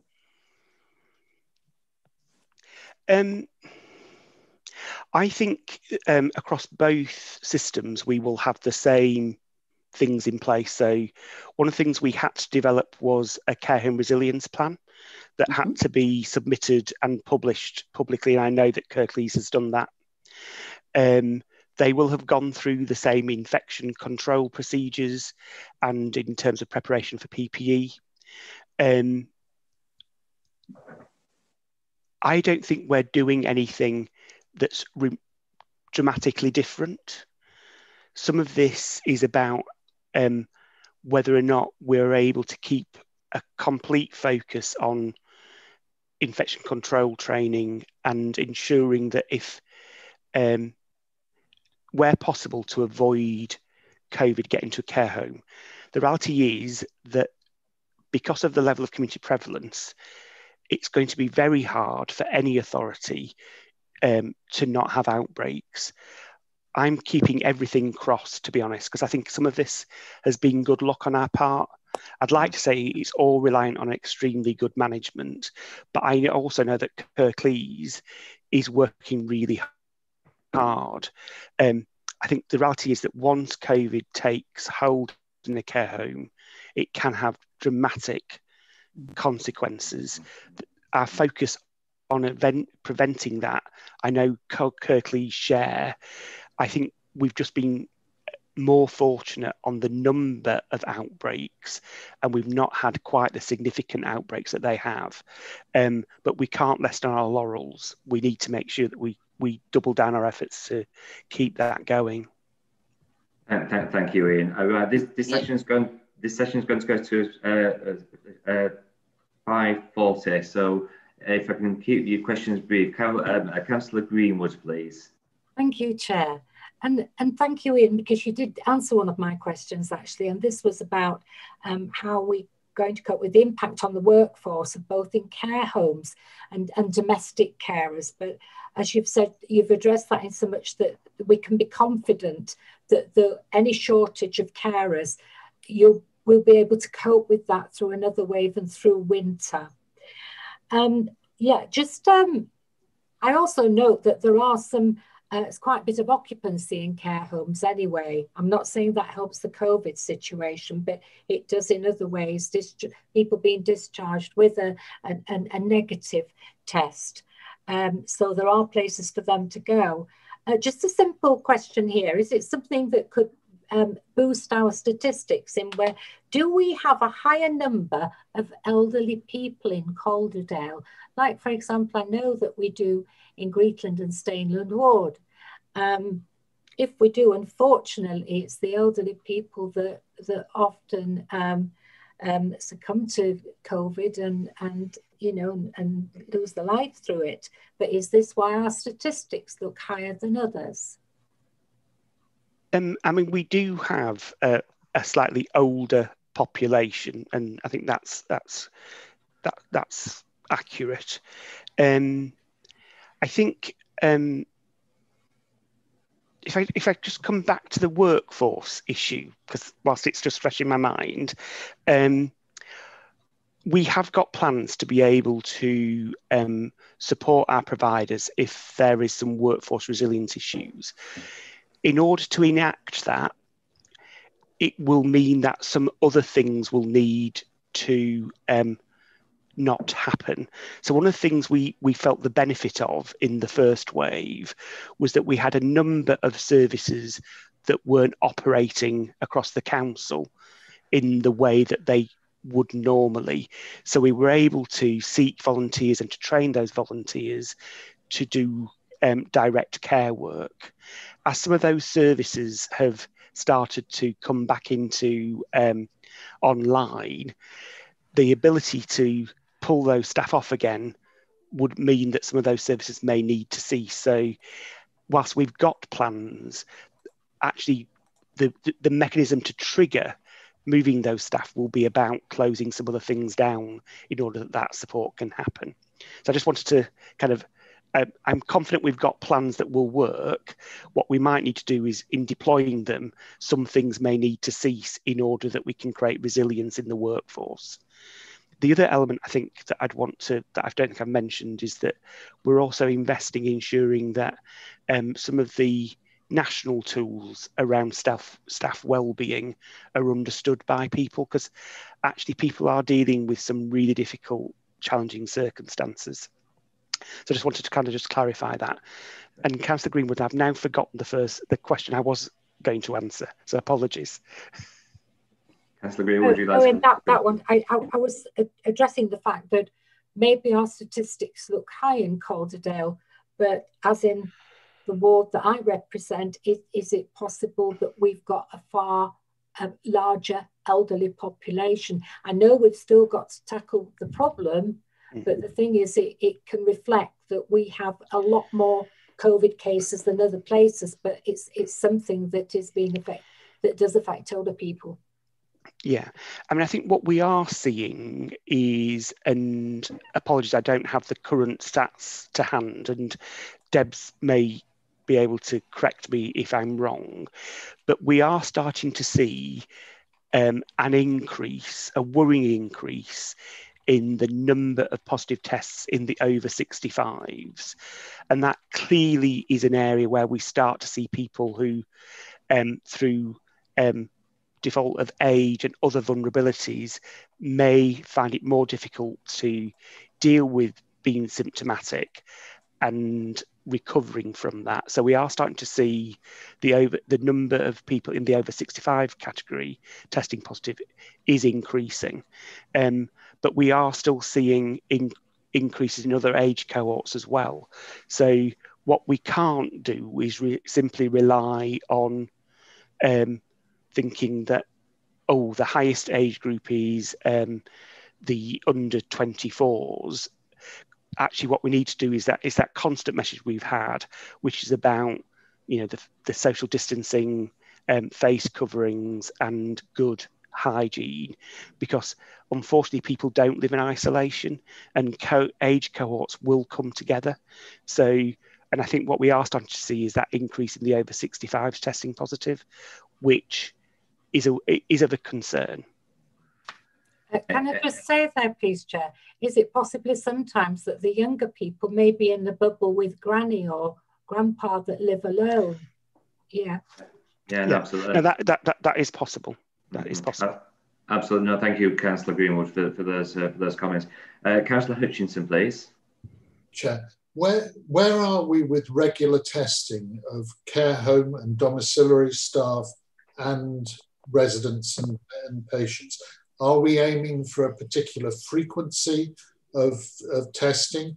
What are the barriers to achieve that? And does it include agency staff who may work across different settings? Okay, so I'll deal with agency staff first. So one of the things that we've been able to do is deploy something called the Infection Control Fund. And there's been 2 sets of money that government have set aside for this. And we are just about to distribute to our providers the second wave of funding.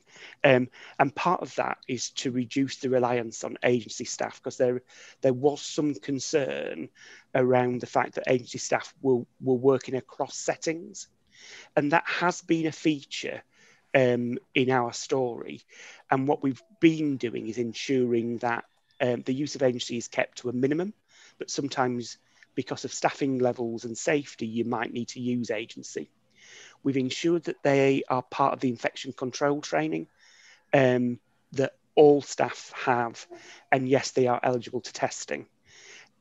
We have got, and I know Debs will probably cover some of the testing issues later on in the agenda, but there is regular testing for of residents and staff in care homes, and that has been expanded to home care.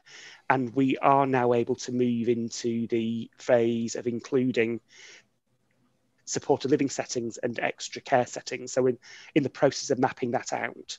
And a lot of the early intelligence we're getting is through that routine whole home testing. And I think that's been quite an important feature of understanding what the risks are to both staff and to residents. So I would say that it's not always worked as smoothly as we would like. Some of that's out of our control. And there have been some challenges in terms of varying lengths of time that the results take to come back.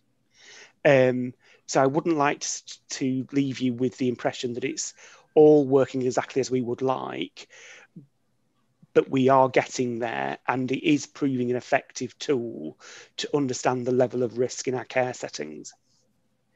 Thank you, Ian. Councillor Barnes, please. Thank you, Chair. I think Ian is doing himself a disservice when he said more fortunate than Kirklees in terms of outbreaks. And I think his staff have done a really great job this year, and I think we should applaud them for that. I think my issue is in relation to the longevity of the actual care homes or the other providers, and you know, there's been an awful lot of pressure on the private sector and private care homes and private providers over the last few years, and I'm conscious that we paid early. We pay them in advance in order to improve their cash flow.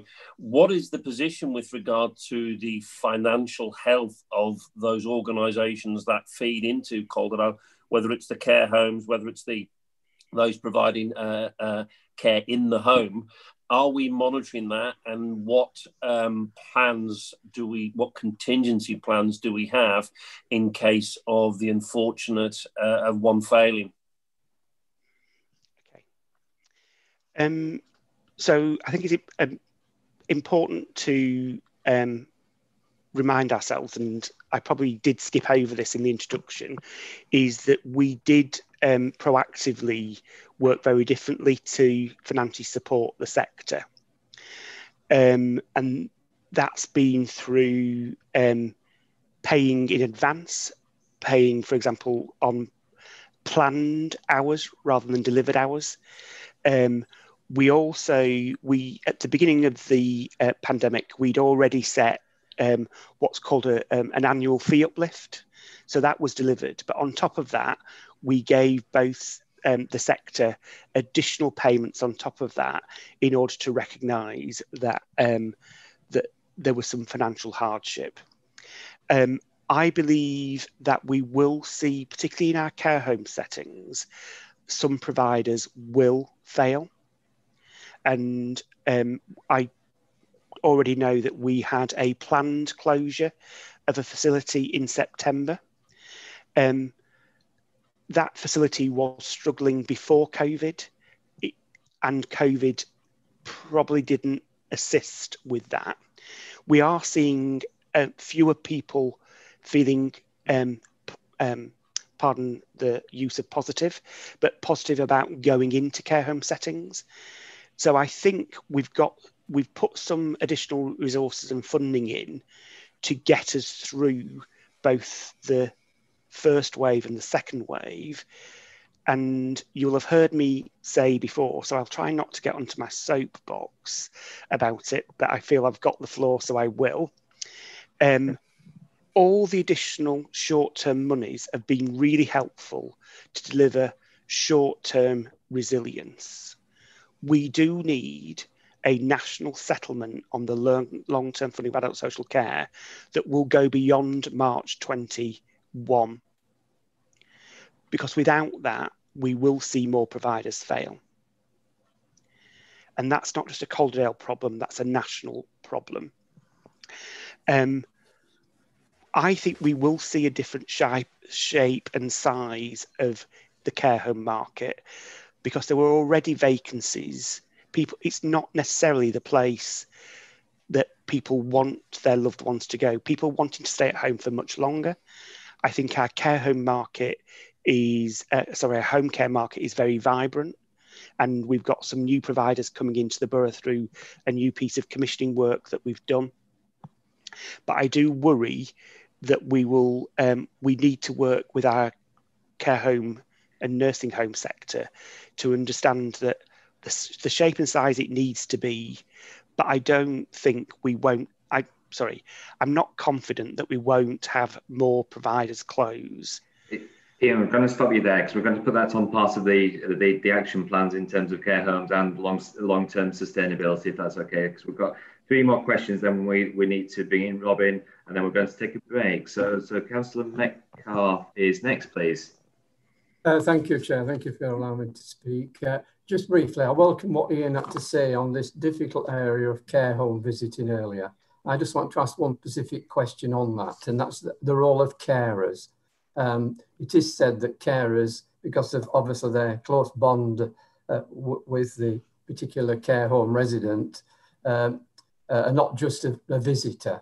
And I believe it's said, should they be given the category of a key worker, enabling them to obviously be tested, PPE, etc., etc. I know the risks, I know the challenges on this. But I did think that the government... I'll do it, yeah. I did think either the PHE or the government were looking into the role of the carer and how visits to care homes can be facilitated through this role and not just as a visitor. I think it is an important area. It does need some addressing. Ian, do you want to quickly come in back on that? It's a very valid point, Councillor Metcalfe. Yeah, I mean, it is a very valid and important area to consider, and I know that government are currently considering whether they will pilot the concept of testing a relative as part of the whole care home testing. And I would be supportive of that. My slight caution is a test and access to testing in itself is not the only defence. And occasionally we can think that a test result is our primary line of defence. So I still think we'll need a suite of things that are around good hygiene, the social distancing, etc., as well as testing. So I think it is being considered as part of a national pilot, and I would welcome that, but I don't think we should see it as the panacea to the whole problem. Excellent, thank you, Ian. Right, Helen Hunter, please. My question kind of follows on from Councillor Metcalfe's actually. I was thinking about unpaid carers and about the fact that if you are an unpaid carer in this pandemic, it's likely that your job has got significantly harder whilst you've been caring for somebody. There's something for me about, and it's a wider system question, so perhaps it's best addressed at a different point in the meeting, but something about how we as a system of organisations are supporting the people in our organisations who are unpaid carers, because actually we could end up, if people don't have the capacity to care in the way that they need to, with a cohort of people needing services who would have been better supported by their families. So I think there's a question for the system about how are we supporting our staff who are unpaid carers to make sure that they can do that in this difficult circumstance. Yeah, good point. Thank you. Ian, yes, if you want to quickly come back. I think Helen's right. I think addressing the needs of working carers is a system issue. And I think as partners, we've already committed to the carers agenda, but there are some challenges for working carers to be able to do that.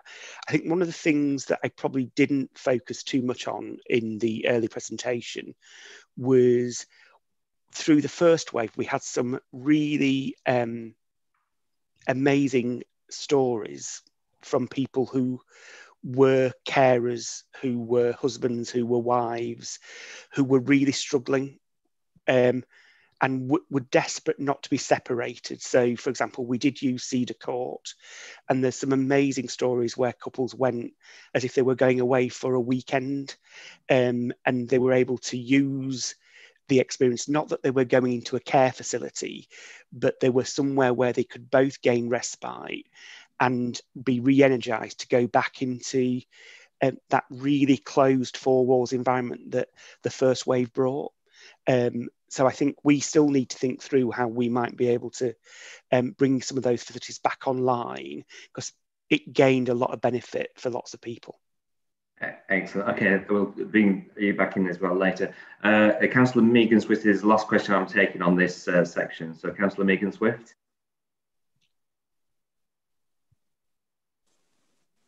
I don't need to come in now with the things that Ian said about the question. Fabulous. Well, thank you, Ian, for that particular section. We're now going to, well, first of all, welcome Robin Tuddenham and Councillor Tim Swift to the meeting.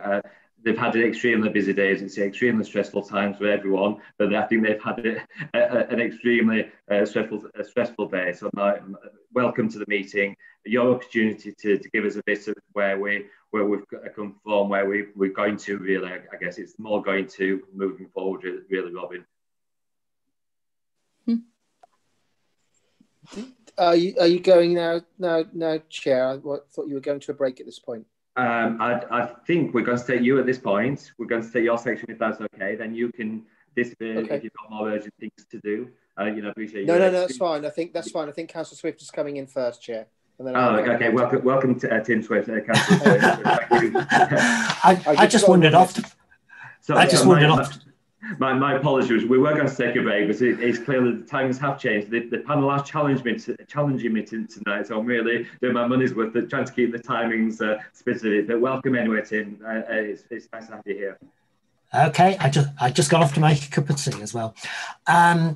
Okay, so I'm not sure how much of an overview you want, because obviously you've had something there, but I guess highlights in terms of council response. I suppose most members probably really became aware of the council responses probably not until mid-March, when at the cabinet meeting we made announcements and set out our 10-point action plan for responding, and moved pretty well to what you'd basically call an emergent, a state of emergency kind of style of operation, with meetings suspended and a rapid move to working from home. I think we were the first council in West Yorkshire to take such a dramatic approach. But of course, in reality, there'd been quite a lot of work going on behind the scenes, from the early warnings about the potential threat of the coronavirus, but particularly from February onwards. Leaders briefings and group leader meetings were getting updates on the work and preparation and the emerging knowledge about the threat, as well as the more detailed work that Robin would have been doing through the LRF, which I suspect he'll give a bit more context on in a minute, because that's one of the elements of work that's been incredibly important in this process, but perhaps members are not always so aware of. I think members will recall many of the key stages. I think looking back, you realise, I think the first thing to say is just how rapidly the council pretty well completely restructured its operations, not only in terms of the shift to staff working from home, which was massive, and a kind of a scale of transformation that previously people would talk about these things taking years, and it was done in sort of a couple of weeks, really. But with a shift to the focus on particular themes, with the setting up of the hubs for people to feed in issues in terms of business support, but particularly the support for vulnerable people, which was a very key and early priority. And it's worth remembering, during that lockdown period, I mean, the council had a huge role to play in terms of the support for people who were shielding, the organisation of food deliveries and support to those people, but also a huge amount of work in terms of business grants, with the distribution of what I think was ultimately about £60 million worth of business grants, with sometimes some quite complex work required on eligibility, many of them fairly quickly, but some of them pretty challenging. On top of dealing with the shutting down, restarting, rethinking of services, and the demands that kind of whole new world we were living in under lockdown created.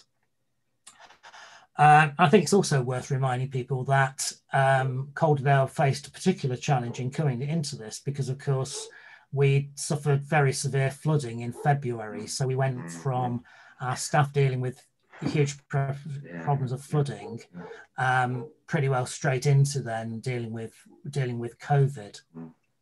I suppose the one area where particularly our experiences of dealing with a number of emergencies through flooding has stood us in good stead was the support that the structures we had in place in terms of some of the resilience things, the community wardens, the CCTV support, but also just the structure we have in place of effectively 24/7 cover in terms of on-call staff and teams, which has proved to be invaluable throughout this, although very demanding for the staff involved.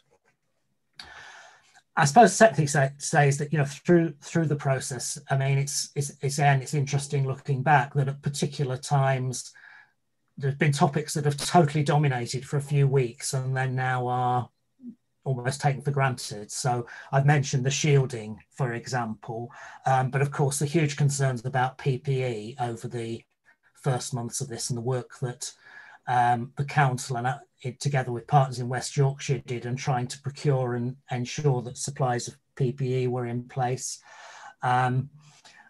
Then we saw the shift on the debates about the support that was needed for reopening of schools in May and June. Some people remember the discussions around that.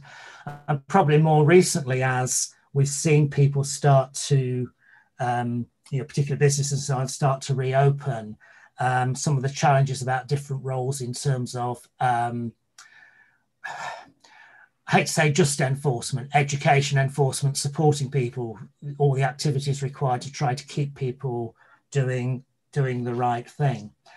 And then, of course, from July onwards, really, the efforts we've made to develop local testing and tracing and contact tracing to work alongside the national scheme, but frankly, to try and address some of the real challenges about how that was working, what was needed to make it effective. I think one of the key things in all this, I mean, I've talked about this a bit in terms of the council's role, but I think really the key thing about this has been the extent to which Calderdale as a place has worked together throughout all of this. We've had, we again, you build on what is there, and we do have, I think, a really strong partnership between ourselves, health, but also people from the wider public sector, police, fire, the colleges, and the private sector as well. We have, a very regular network of meetings with key people, which we've been able to build on, and it's been really critical in sort of shared ownership of problems and recognizing it's not really about, the last thing you want in this kind of long-running crisis is organisations arguing about boundaries. And I think, whilst there have no doubt been a few robust debates along the way, the general attitude of Calderdale's problem that we're going to tackle this together, we're going to look after our community together rather than passing the buck. So I don't know kind of, how much of a summary and detail you want. I think perhaps if I pass over to Robin and then see if there's particular aspects people want to ask questions on. I think that's been really useful, and perhaps Robin might reflect on the current position where we are today, of course, and where we are moving forwards. Clearly we are seeing a vast amount of increases of cases and admissions to hospital as well, which is the most important one, really. So over to you, Robin, I guess, in some ways. Thank you, Chair. Yes, I'm just building on what the leader has said. I clearly, apologies that we weren't here at the start of the meeting. One of the things I really wanted to do was set the scene in the context of COVID-19 and this pandemic, and just say that this is clearly the greatest challenge that we faced in public services in our lifetime. When I was with the leader, when we were talking about the issuing of the 10-point plan at the cabinet meeting on the 16th of March, we were discussing it earlier that day. And I think at that point, the Prime Minister had said it's the biggest challenge in a generation. And I think we both agreed that it was going to be a bigger challenge than that. And I think the leader actually said at that meeting, it's the biggest challenge since the end of the Second World War. And I think that is not an exaggeration of the position. So for all of us in all our careers, this is the biggest challenge, and it's still clearly something that we are a long way to go before we get through it. I just want to go back and just sort of give a bit of the setting the scene, because I think Calderdale has done a good job in incredibly difficult circumstances. And there's something that I've said, and I think I put on social media at the time, is that the director of the World Health Organization said that no country has ever dealt with a pandemic perfectly. There's always things that could be done better. So I think that clearly there's been a lot of strong feelings, a lot of politics, and a lot of community concern, of course. There are always things that can be done better. And I really welcome this review, and thank you for bringing all of us together, because I think that we are one of the first authorities in the country to do this review. I know that when we set it up and when it was agreed and you agreed to take it on, that we were facing challenges, but it wasn't at the scale that we're in now. And I think I would just say, I think we will be wanting at the end of the meeting, and I think there is some time to think about the next 6 months and the challenge going ahead. So I will come in there, but I think we do have a space on the agenda for that. In terms of just the challenge that we've faced, we are part of the Local Resilience Forum, as the leader has said. And just as I am the chair of the West Yorkshire Local Resilience Forum with my colleagues, the Assistant Chief Constable of the Police and the Deputy Chief Fire Officer as well. We declared a major incident as a LRF on the 12th of March. Again, we were one of the first in the country. And at that point, the height of the pandemic was in London. But we recognise the scale of this, and we have not stepped down the critical incident. So just to really recognise and thank all of the staff of all of the partners, because we have not stopped being in crisis mode. Actually, as the leader said, since the 9th of February when the floods hit us. And the floods led to an impact that was 37% of all the properties flooded in the winter last year. And that includes all the other parts of England, including the South Yorkshire as well. So we have been in continuous crisis mode. People are tired, but we recognise that the virus is not tired. It doesn't go away, and we will do our best to continue to address this. I won't repeat some of the things that have been said by others, and I know that I've been able to check in on bits of it from primary care and Neil and Madge, from Helen, from the acute system, and from Ian in terms of social care. What I would say is that your report will help us to build back an improved system, an improved focus on responding to not only crisis, but long-term health and care for our population. And there is no doubt that some of the things that we have been through, some of them we will quite like to see the back of, clearly, but some of them we will learn from and do differently and do better. And some of the learning around managing transition from hospital to community, some of the ways that we manage infection control, some of the ways that we prevent early risk and identify risk will be things that we'll always have with us. So there will always be some learning from all of this, and I think your report will help us on that. And also that builds on the work of Calderdale Cares and the health and care leaders that we began around 2 years ago, clearly the joint appointment role that I now have, and some of the very practical things we've done, just in terms of stepping up gold. Ian's role, I think quite unusual for a director of adult social care to be the chair of the A&E board to deal with the emergency response. And so recognising that social care and the acute system and primary care have to work together. So I think I really want to say, that's probably all I want to say, that we are still in incident mode. We have been in 4 days of discussion in responding to the challenges we have as West Yorkshire. We are expecting that to sort of lead to an outcome and sort of an announcement imminently. And we will kind of brief you on that in due course. We are seeing clearly, unfortunately, despite all of the good work, a pretty consistent pattern of increase now at a fast pace in all of the indicators, and that includes infection rate in the general population, and unfortunately now increasingly, and in fact slightly faster, in the over 59s, which is the population that we're most concerned about. We are seeing an increase in critical care, and I'm sorry if this has already been said by Helen, I didn't hear all what she said. The one positive is in all of this that the level of impact in terms of use of invasive and critical care is not at the same level, and that there is clearly a wider understanding of the virus and the ability to develop alternative intervention strategies for those that are in hospital. However, it's still something that's a significant pressure for our acute colleagues. And we are also seeing a level of impact in terms of the infection rates getting into wider populations and into our care sector. Although, again, there's been an incredible job done by our social care providers. So probably also all I want to say at this point, Chair, and if you've got any questions, I will just say that clearly the public health team have done an incredible job. Debs is on the call, and I think, as you know, stepped into this role as an experienced DPH, which is very good news for us, as Paul retired, has hit the ground running with an incredible team. The local test and trace, I would just say, I think we're going to pick that up, but just recognising that there is no doubt that some of the work we've done has stemmed some of the impact, but we are seeing a level of transmission across the country, actually. And you're seeing the news today, and a level of transmission that makes it very difficult to entirely mitigate that rate of transmission. And a real plea that people following the public health advice remains as important today as it ever was.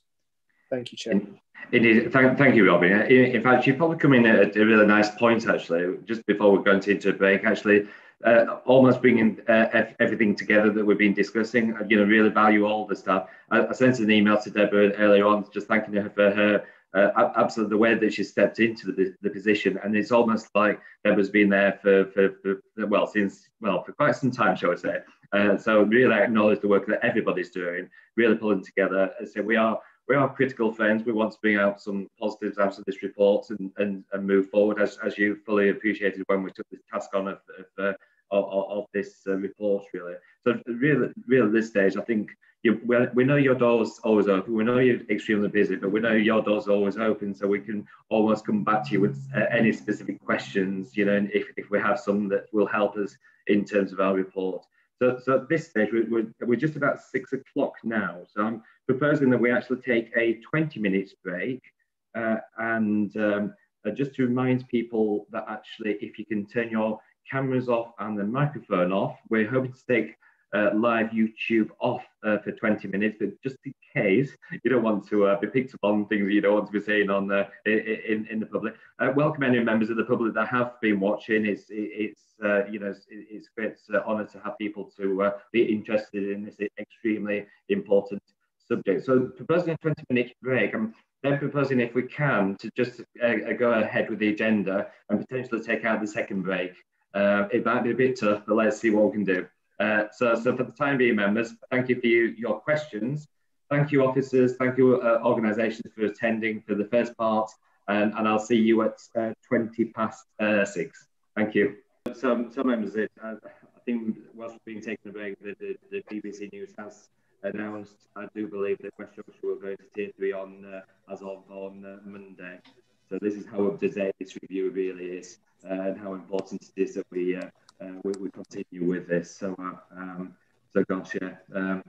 Which does lead us on to a really important subject, which is mental health and well-being. Is going to clearly have a negative impact on quite a large number of people moving forward in terms of as we see further lockdowns and X, Y, and Z. So, Tim Breeder, welcome. I don't know whether the leader wants to come in. Sorry, Chair. Yes, of course. Yeah, sorry, Robin. Sorry, Councillor Tim Swift. Yeah, sorry. I just want to say, I mean, I was going to say what you've said. First of all, about the Tier 3 being announced. Sorry, we couldn't say anything sooner, but it was embargoed until 6 o'clock, as these things tend to be. Yeah. So the Tier 3 restrictions, obviously largely about further restrictions on household mixing. There are some specifics then in terms of venues, and we'll be sending out a press release and copy all members into that, which gives the details. But it's things apart from the restrictions on pubs only being allowed to serve food, which is part of the national ones. It's specific and targeted things. I should have had the press release up to mention the specific things. As part of the discussions around that, we have secured a quite sizable package of business support for businesses across West Yorkshire, £46 million. We'll be working over the next couple of weeks on the exact details of how that can be applied. And the important point was we were pressing for clarity that is in addition to the Tier 2, Tier 3 business grants that have already been announced, but we do recognise this is going to have very, very substantial effects for our local businesses. But as you said, Chair, in the light of the rising and worryingly high case numbers, it really would not be responsible to do otherwise. Yeah, no, thank you, Councillor Tim Swift, for that and the update, and fully understand why you can't announce these things until the appropriate times. So no, thank you for the clarification. Yeah. So going on to mental health and wellbeing. So welcome Tim Breeden from South West Yorkshire Partnership and Libby Smith from Caldale Council, and Janice Woolton. Have I seen Janice somewhere? I did see it at one stage, but anyway, Tim, would you like to give a briefing to us first of all? Yeah, certainly. Thank you very much, Chair. I'm really sorry I couldn't join you earlier today, because I can see the huge value that this is going to add into our system understanding. So, unfortunately, I have to leave not that long after this to attend another meeting this evening now. probably to pick up some of the things that Tim just talked about there. But right, what can I say from South West Yorkshire's perspective as a trust? Clearly, the key thing for us throughout all of this is to continue to manage our services and deliver them as safely as possible within the guidance. And clearly, the challenge there is that our services are all about talking to people, making sure people feel comfortable with the offer that they have, and obviously recover from the situation that they're in at any time. And a lot of that obviously is based on face-to-face contact. And that has presented us with significant challenges. We've managed to mitigate some of those risks through intervening with some of their digital offers, which have been well received by people, but clearly that one size does not fit all. So we've managed to continue and face-to-face wherever that has been absolutely necessary. And I think people have valued and welcomed that. We've certainly learned from the digital interventions and the sort of the non-face-to-face arrangements, but we know we need to do more. We've managed to maintain our sort of crisis, our intensive home-based treatment teams, mental health liaison pathways in full throughout, which I think has been a testament to all the staff. And that's primarily been as a result of all the business continuity planning that we've had in place, and the links through into our command structure and links into the broader command structure, which is obviously what today is all about, to make sure that we were doing that in the most efficient and effective manner. The big thing that I'd really want to sort of mention, I guess, is that whilst we've got to focus on we've had to focus on ensuring that people get what they need in terms of the support, the best way, one of the key things that we need to do as an organisation to enable that to happen is support our staff. And clearly, we need to understand that they have significant health and wellbeing needs, the same as everybody else. So we did put some additional support into place in terms of providing risk assessments to our staff, so they could undertake a sort of very clear discussion with their land manager about their concerns and how they can manage their day-to-day working environment. Things like, musculoskeletal assessments, people working at home. We're all sitting here in chairs and have, been here for, 2 or 3 hours, and we'll be again, and that is important that we recognise and provide the support to them, and also increase our occupational health offer as well, which is where we opened our mental health line on a sort of 24-hour basis in the early stages, and then we've continued on with additional support following that. The other thing that, or the challenge, I guess the same as for everybody else, and I apologise I didn't have the opportunity to hear others earlier, but I'm sure that people are saying the same thing around the fact that, we all want to stand up services and get things back to as close to where they were before, and take some of the innovation that has resulted as a result of that pandemic, get things back into a good place.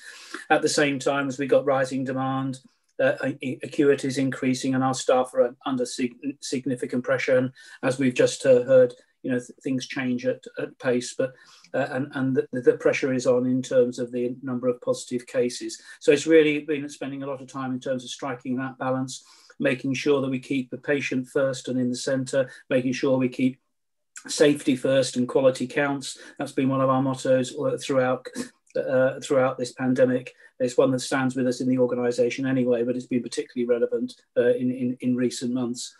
The final thing, as I know you're trying to run through a number of these presentations out, the final thing I'd just say is that we are really committed now to ensuring that we get the plans right for next phase. And that means undertaking a really close look at what we've heard from people about the service they've been receiving, and from our staff about how they've been providing it, so we can plan better for the next phase. So perhaps if I leave it there and hand over to, I think it's Janice. Yeah, super. Yeah, super. Thank you. You've just mentioned about the forward plan, so perhaps when you have done that, you could forward that on to ourselves, so we can have a look at that and see how that fits in. That'd be really helpful. Yeah, Janice, welcome. Would you like to add on to that? So, just really adding, just addressing some of those issues Tim's read and other people in terms of the impact on the wider emotional health and social care system, particularly kind of the third sector. So there's been similar increases, people have said, in the demand, from whether that's the kind of increasing numbers of people ringing and being supported by Safe Space, which has gone to 7 days a week or 7 evenings a week. We've got a new kind of 24-hour mental health line. So we're kind of understanding how that's been used and how it's been fitting through into the system, the wider system, and kind of connecting. I think there's something, so work's ongoing to understand more in terms of the health inequalities and how COVID's impacted on that, as we know it has. So we need to understand more as we go along. I think it's really kind of highlighted the fantastic kind of collaboration and partnerships what have worked together across the whole system, really, to kind of support people in the community and keep people connected. Yeah, no, thank you for that. Libby Smith, do you have anything to add? I think we've lost it. No, my camera doesn't seem to work, so I hope you can hear me, Chair. We can indeed, thank you. Brilliant. I think from... Pardon? It's all right, sorry. Oh, from the local authority perspective, our requests for mental health act assessments over the last 2 years have been fairly consistent, but we have seen quite a rise in requests for mental health act assessments since June. And we're expecting that our figures this year will kind of exceed the normal average, in particularly as COVID is kind of going on.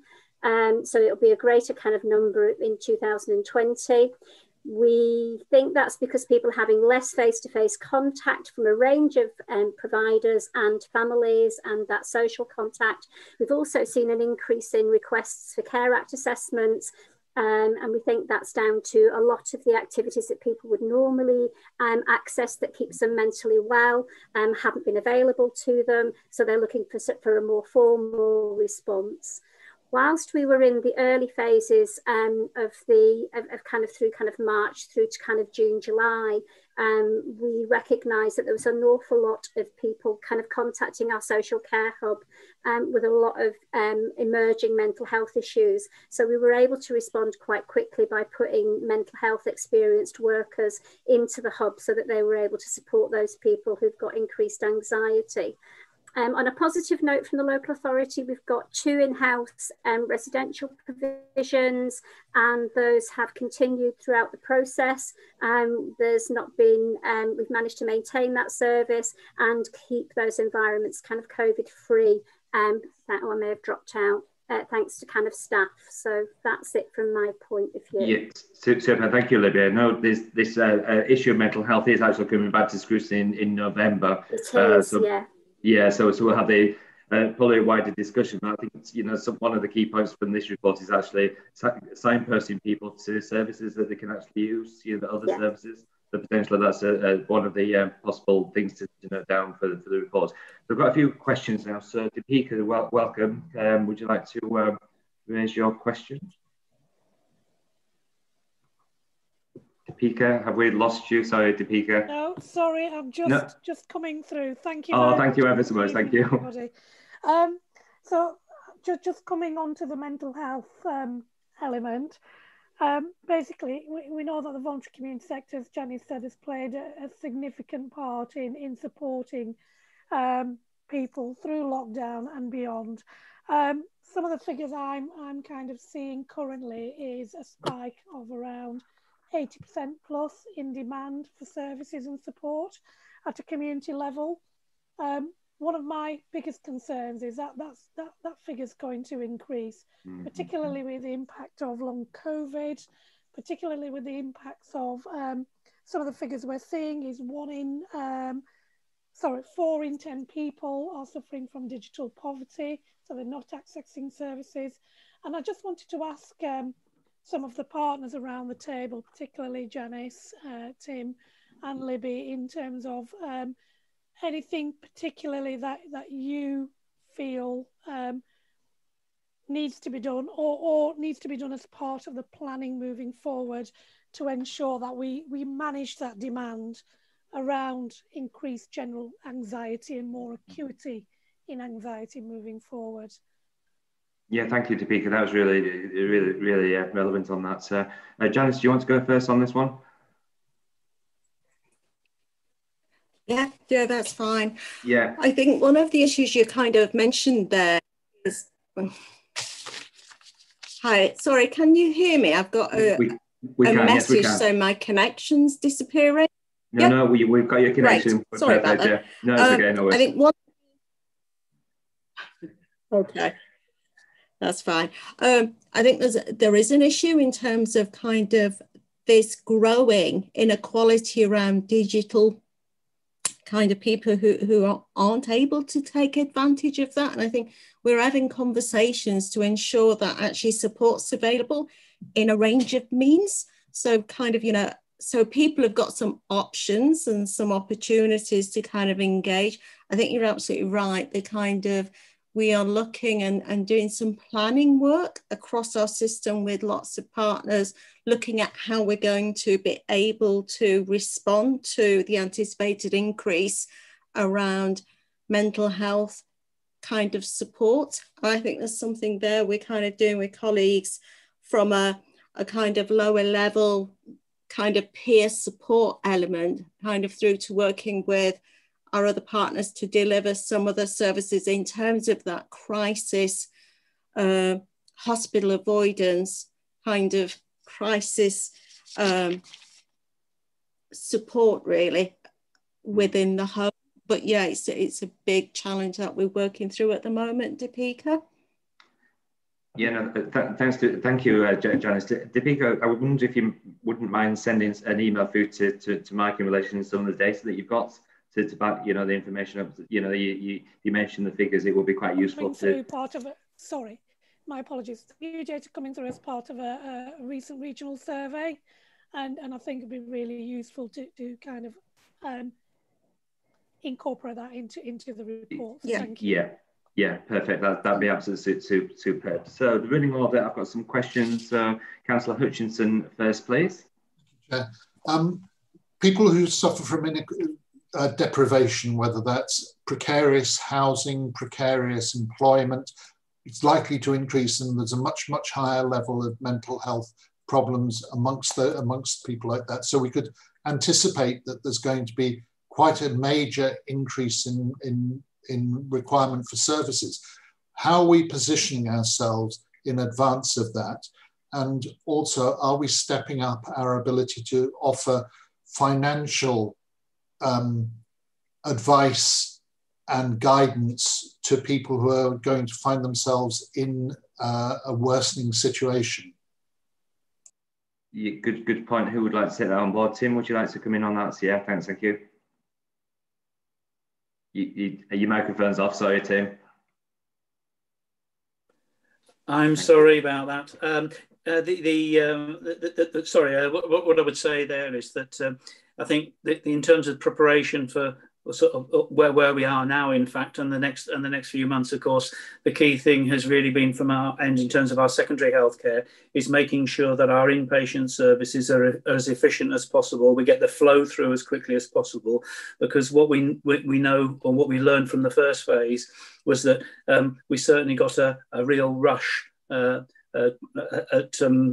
about sort of 2 or 3 weeks when we were really overwhelmed, and we really had to work hard to make sure that we could discharge people in the timely manner and accept people when they needed to be accepted, and also enhance our community-based support, so enhance our crisis team and our intensive home-based treatment team, etc. So really, I think that's the first thing we need to do, make sure we've got efficiency in terms of the inpatient flow and support, as we did previously, the enhanced community-based offer, just to manage that surge. Yeah, thank you, Can I? Yeah, sorry, go on. If you bring Janice in, sorry, Janice. Yeah, please come in. Yeah. Thank you. I think one of the other services that actually is a different experience has been the talking therapies, the improved access to psychological therapies, where actually, interestingly, referral rates have really fallen away. So there was a significant decline at the beginning of the lockdown. And whether that was because we're trying to understand more in terms of what that was about. Calderdale was the same situation as the national picture. over the last few months, particularly, referral rates are increasing, but this service is the one what provides some kind of support in terms of kind of low mood, anxiety, so would be a great source of support. We're doing lots of work in terms of ensuring people are aware of it, looking at direct pathways. So that's a service and some support. We clearly need to kind of reach out to people to do a little bit more in terms of ensuring people know that services or the services are there. Yeah, thanks, Janice. That's really important, actually, and something that will be included within our report as well. So we've now got Councillor Barnes. Thank you, Chair. Councillor Hutchinson asked the main question, but I suppose the thing is, are we, because I mean, it is sad news tonight. I think it's expected, but still sad. I think it is going to lead to increased anxiety, increased mental health issues, especially as we come into winter and not seeing relatives and not seeing people at all for a period of time. Are we looking to ramp back up the support hubs in order to cope with the expected increase in demand? Who's going to take I can take that one, Chair. I would expect. I think just going back to the previous kind of question, I think the issue about the anticipating the increase is dead right. That's exactly what we're going to have to look at. And what, for me, there is no. We're working really closely with the partnership, the disabled partnership group. So a lot of these issues that impact on people with mental health issues impact on people with a disability per se. So we are kind of doing some kind of work there with that. I think we learned an awful lot from our social care hub, and it was very successful, and we know that we can put that back into place, and we've not really lost it. So we've always kept an element of that kind of going throughout this, even though it's not needed to escalate. And I would expect that we'd be able to escalate it. And again, we would be able to put some mental health. I think we were a bit late in the day in putting the mental health experience workers in there the last time. So they will be kind of fundamentally as part of that when now that we're going to be planning. And I'm sure kind of with Ian, we'll be getting into that tomorrow very, very quickly. Yeah, no, thanks for that explanation. Right, okay, I'll take Councillor Greenwood next, please. Yes, thank you, Chair. Yes, much of it has been said before with Councillor Hutchinson and Councillor Barnes that I was going to talk about, but I feel it's important. People refer to services is one thing, but it's the hidden and the unknown. People that have never suffered any sort of stress or anxiety before, but we're in a phase of something completely new that we've never coped with before. The summer sun helped. Now there's more redundancies, tight budgets, Christmas coming up, further lockdowns, restrictions, dark nights and dull days all add to this sort of pressure as well, specifically on these isolated and lonely people living alone in very little space or outside space.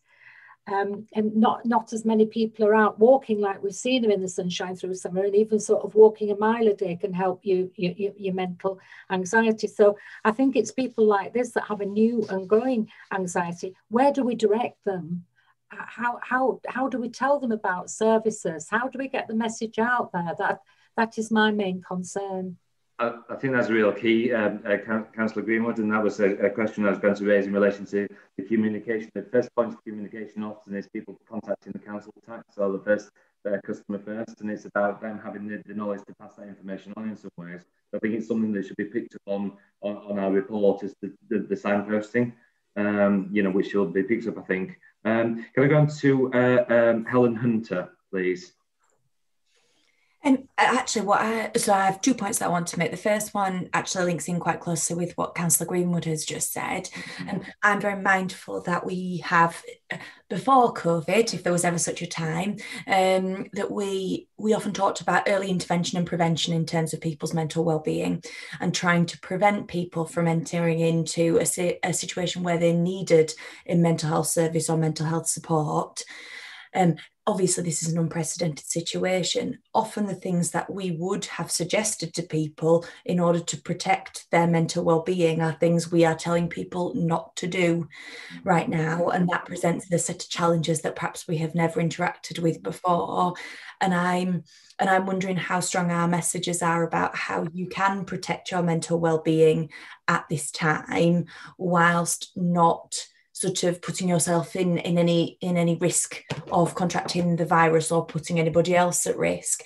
But I'm just mindful that when we talk about the pillars of well-being, that actually socialising is one of those pillars, and and at the moment we are actively telling people that they shouldn't do that. So there's something for me about what are we doing to mitigate the risk of people's mental ill health advancing when actually we would normally try to encourage them to prevent that from happening. Yeah, no, totally agree. Thank you, Helen. I'm going to bring Councillor Stephen Lee in, then I'll bring the officers in at that stage, if that's okay. So Councillor Stephen Lee. Oh yes, of course, Helen. Sorry, yeah. Sorry. The other thing, a much shorter thing, sorry, is that it didn't read through in the data in Calderdale, but it did for our engagement report in Kirklees. There's some really interesting feedback that came back from women who are going through their maternity journey or have gone through their maternity journey during the pandemic. And there's some very clear read through into information about mental well-being. So the fact that people couldn't be accompanied at appointments, might have given birth and then their partner almost immediately have to leave. The really detrimental impact that social isolation is having on women just immediately after they've had their babies. There's something that's really important about us tackling that and making sure that we don't see deteriorating mental well-being in new mums. I think I picked up on that earlier, Helen. Actually, no, we've had a few cases ourselves, in relation to the mental, just the stress of the process. So I think it will, we will pick that up in terms of the report. So thank you for that. So bring Councillor Stephen Lee in, please, at this stage. Thank you, Chair. This refers back to Councillor Hutchinson's earlier question, which was amplified by Councillor Barnes. But this is specifically about young people. Now, before COVID, there were some horrible statistics about a 9-month waiting list for a young person to see a psychiatrist. Now, this has been a terrible problem which affects many other members of society, of all age groups. But given that sort of existing problem with treatment for young people, my question is that clearly this is going to be almost overwhelmingly difficult to satisfy. So are we taking this very seriously indeed? Will we be giving it our immediate attention? And will it be given exceptional priority? Thank you, Chair. Yeah, just before I bring the officers in on that one, Deepika's raised a point of can we also factor in wellbeing for paid and unpaid workers, including carers? So that's just incorporates into that. And thank you, Deepika, for that. So anyone Libby, I think you're going to come in at one stage. Do you want to come in at this stage? Yeah, I think certainly the isolation issue we have been discussing as part of our Mental Health Innovation Hub. We had a presentation from the Recovery College principal only last week around that, and to be kind of looking at some creative things that we can do that would manage some of those isolation. Certainly a lot of the activity, much as that's remotely and it doesn't address those people that are isolated digitally. Around both Healthy Minds and the Recovery College running courses that are around the resilience, around how you manage kind of COVID. So there are quite a lot of opportunities for people to access help and support with some really good action plans around the Wellbeing Resilience Action Plan model. So we're dealing with that. So it might be, I might pass Tim to kind of address Councillor Lee's issue about children and psychiatry. Yeah, sure. Fantastic, Tim. Yeah, thanks. Thank you. Yeah, sorry, I was going to cut in earlier. Yeah, yes. I mean, I suppose the very simple answer is, goodness me, it's on our watch list, no doubt. You're absolutely right. There are pressures in the system. The demand was significant before we started. It has continued to be significant. We obviously have reorganised ourselves to make sure that we can deal with as much as we can, as quickly as we can, by sort of reprioritising reprioritising and triaging our existing weights, and making sure that we've got a holding position so people know where to contact in the event of any sort of serious deterioration. But the key thing here is about ensuring that we work together with our partners to ensure that we get the right levels of support and investment. But it's not just investment; it's also about a workforce issue here. The workforce issue was, significant before we started this pandemic, and it will continue. So we need to do, as we have done, some significant work around recruitment. Could I just take the opportunity? Sorry, I didn't manage to cut in earlier. I wasn't quick enough on the hand. Just to remind everybody about the mental health hotline, the helpline that's available, the national helpline, and I'll be happy to circulate that number around. Just for the notes, it's I remember most of it. I think it's 0800. 183 0558, but that's a national thing that's available to people, and they can, if people start there, they then get signposted through to the right place for support, whether it's with us or many other colleagues. Absolutely, thank you for information sharing. It's really important. Janice, did you want to come back in? Janice Wootton, oh, sorry, yeah, you're coming back in, so yeah. Yeah, sorry. It was just really to add in relation to children and young people and support for them. Additional capacity was brought from an organisation called Kooth, who provide a range of digital support, which has counselling services for children and young people. That's had an increase in the number of children and young people kind of using that. So it is another kind of mechanism of support, and it receives very positive feedback. But you're right, we know there's been a particular impact for children and young people, anxiety about going back to school, etc., etc. Yeah, thank you for that. Councillor Barnes, if it's quick, you can come in, but I really have the time. It is, Chair, thank you. And it was just a follow-up on the very good point that Councillor Lee made, because if you remember last night at Children's, the member from the Youth Council raised this very same issue with the level of anxiety, particularly in year 11 and year 13. And I'd like to thank Councillor Lee for picking that up. And I think we do need to include that and incorporate that in it as well. So thank you, Councillor Lee. Yeah, no, thank you, Councillor Barnes. I think that's an important factor that we need to incorporate it within our reports, and possibly a recommendation for the children and young people scrutiny panel to do something to look at that specifically themselves. So thank you, Tim, for taking the time. Thank you, Janice, and thank you, Libby, of course. It's extremely useful information. You are coming back to our scrutiny. I hope you don't feel intimidated so far. You're always welcome. So thank you for the report tonight. That's extremely useful and a way to move forward. So thank you for that. So we now move on to the test and trace watch list experience. Debs, thank you so much for taking the time. I know you're so busy, so thank you so much indeed for taking the time to join us this evening. Yeah, no, thank you very much. And this is a really important process. It's really important, as Robin said, that we learn as we go along, and that we review our experience. And I think it feels a very long time, and I've been here since April. It feels a long time since that we've been in the pandemic, and I think it's easy to forget the different phases that we've been through in terms of the journey that we've been on. And I just wanted to start just a little bit with that, if that's okay.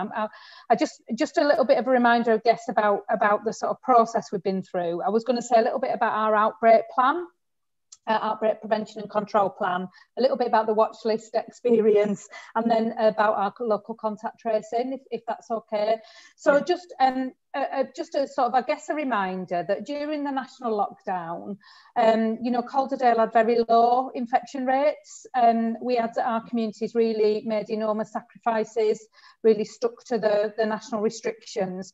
And if you'll recall, in June, as the national lockdown was eased, one of the things that we recognised nationally that needed to happen was that we needed to be able to, as restrictions were eased, it was likely that there would be outbreaks and there would be cases and there would be transmission, because obviously people would be in contact with each other. And so because of that, each local authority was asked to develop a local outbreak plan that would set out how we would respond to that transmission, those cases, when they inevitably emerged. And we wrote our local, we wanted to put a strong focus on prevention. So ours is a local outbreak prevention and control plan. And we wrote it in June, when we were still had very low rates of infection, and we published it at the end of June as a local authority. Since then, obviously, since the end of June, infection rates really increased rapidly between sort of June and July in Calderdale, and at the end of June, Calderdale went into local restrictions, if you remember, to household visiting. We were put on the watch list and then went into local restrictions. And then we brought, again, lots of hard work, brought the infection rate down to in the high teens at the end of August.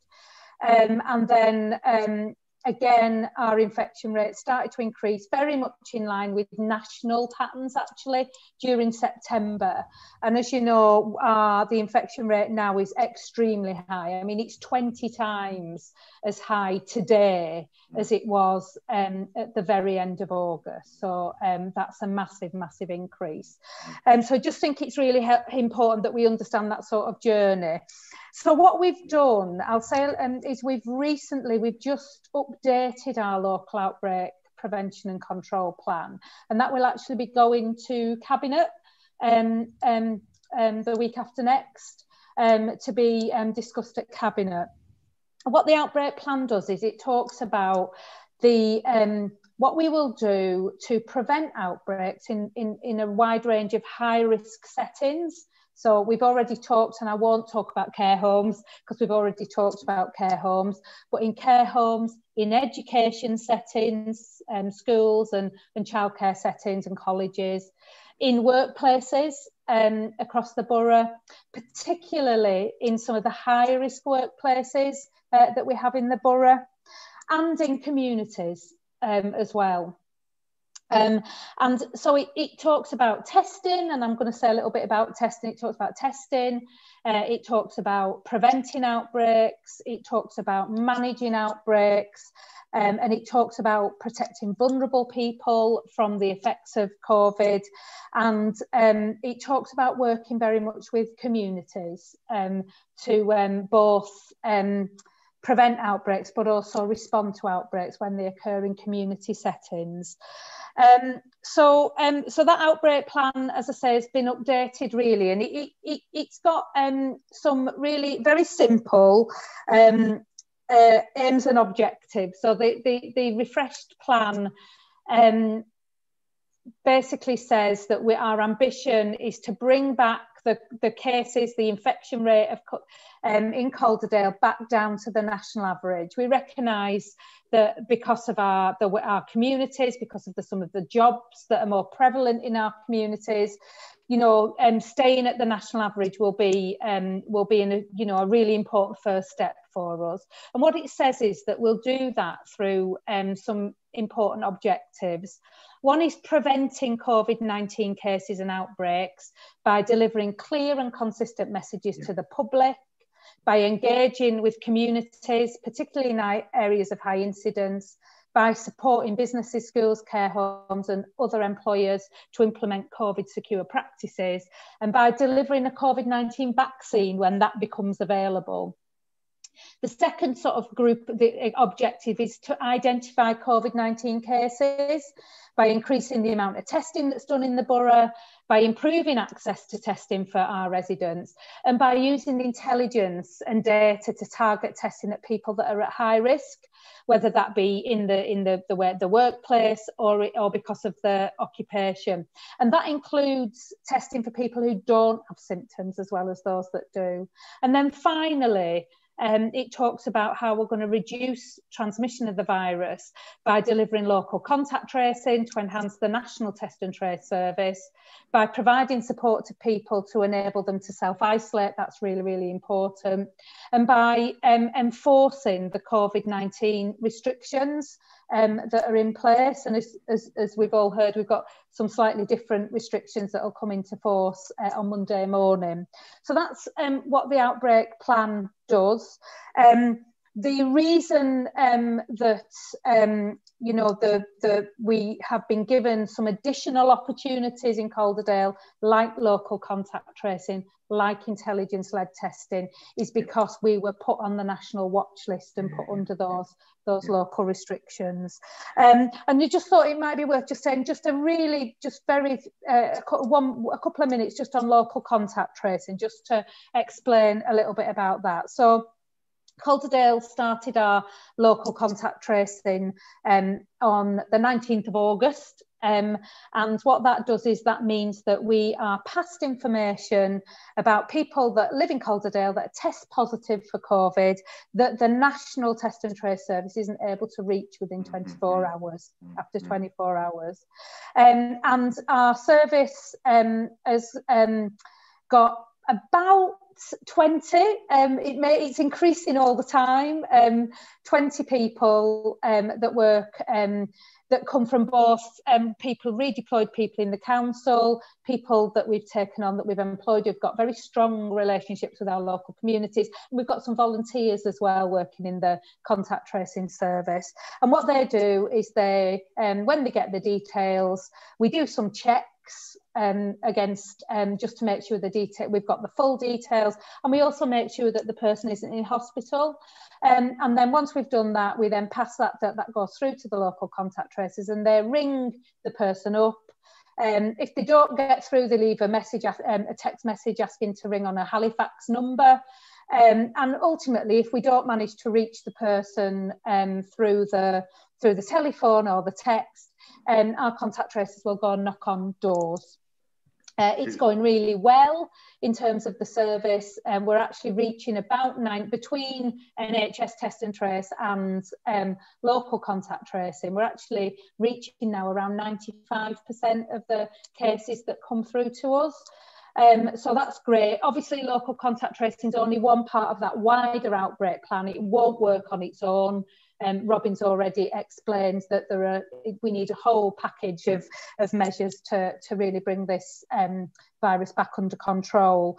And there are some challenges with local contact tracing, but I'm sure I'll be asked questions that we'll pick up on some of those, knowing some of the people that are going to be asking questions about it. So I'll stop there, and the questions are the most important part of this. Yeah, thanks, Deb. I think you picked up on a really important element, actually, and that is the communication of this. I think what's really lacking is actually almost needs a 2-minute slot before the local news to say this is what you can and this is what you can't do today, basically. So I think it's lucky. So I've got Councillor Hutchinson. You're one of the questions you probably expect from Councillor Hutchinson. So please welcome Councillor Hutchinson. Thank you, Chair. Debs, it's good to hear that the local outbreak plan will be, the revised one will be seeking more support for local contact tracing, because ratcheting up restrictions by itself is not no solution if you don't do something different when the restrictions are being relaxed. Two of the major issues with the local contact tracing is that we're still getting the details of people far too late in the day. At least half of them are more than 6 days or more after they've had the test, in which case they're coming to the end of their isolation period, and we've lost the opportunity to actually support them through that isolation. So and part of that seems to be that the national system has increased the number of times they try and phone somebody from 5 to 10, which is taking even longer. The other problem that's becoming particularly bad is that in households where there's several people who've tested positive, the national system can't put them all together into one household and deal with them as a household. So we're contacting people who are saying they're having dozens and dozens and dozens of phone calls and texts at a time when they're feeling ill anyway, and it's bordering harassment. One young policeman that I went and spoke to yesterday was saying that his family feel that they're being criminalized. It's really antagonizing the people that we need to have on our side, that we need to get behind us. And so is there anything that can be done to actually produce a more coordinated response to households that are affected? Yeah, really good questions, and these are these two issues are really undermining, as you know, Councillor Hutchinson, the effectiveness of the local service that's doing so well with the bit that we're responsible for.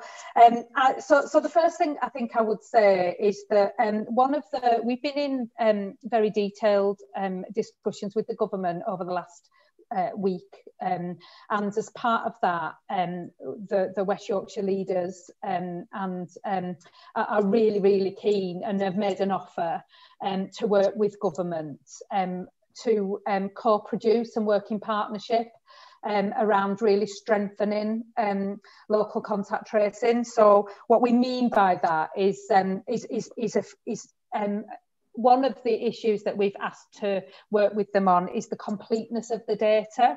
So what we want to do is we want a much more integrated approach between the local and the national contact tracing. So one of the things that we've asked for is to be able to work with the national team so that the people that do the contact tracing understand how the data is used and why it's so important that it's complete.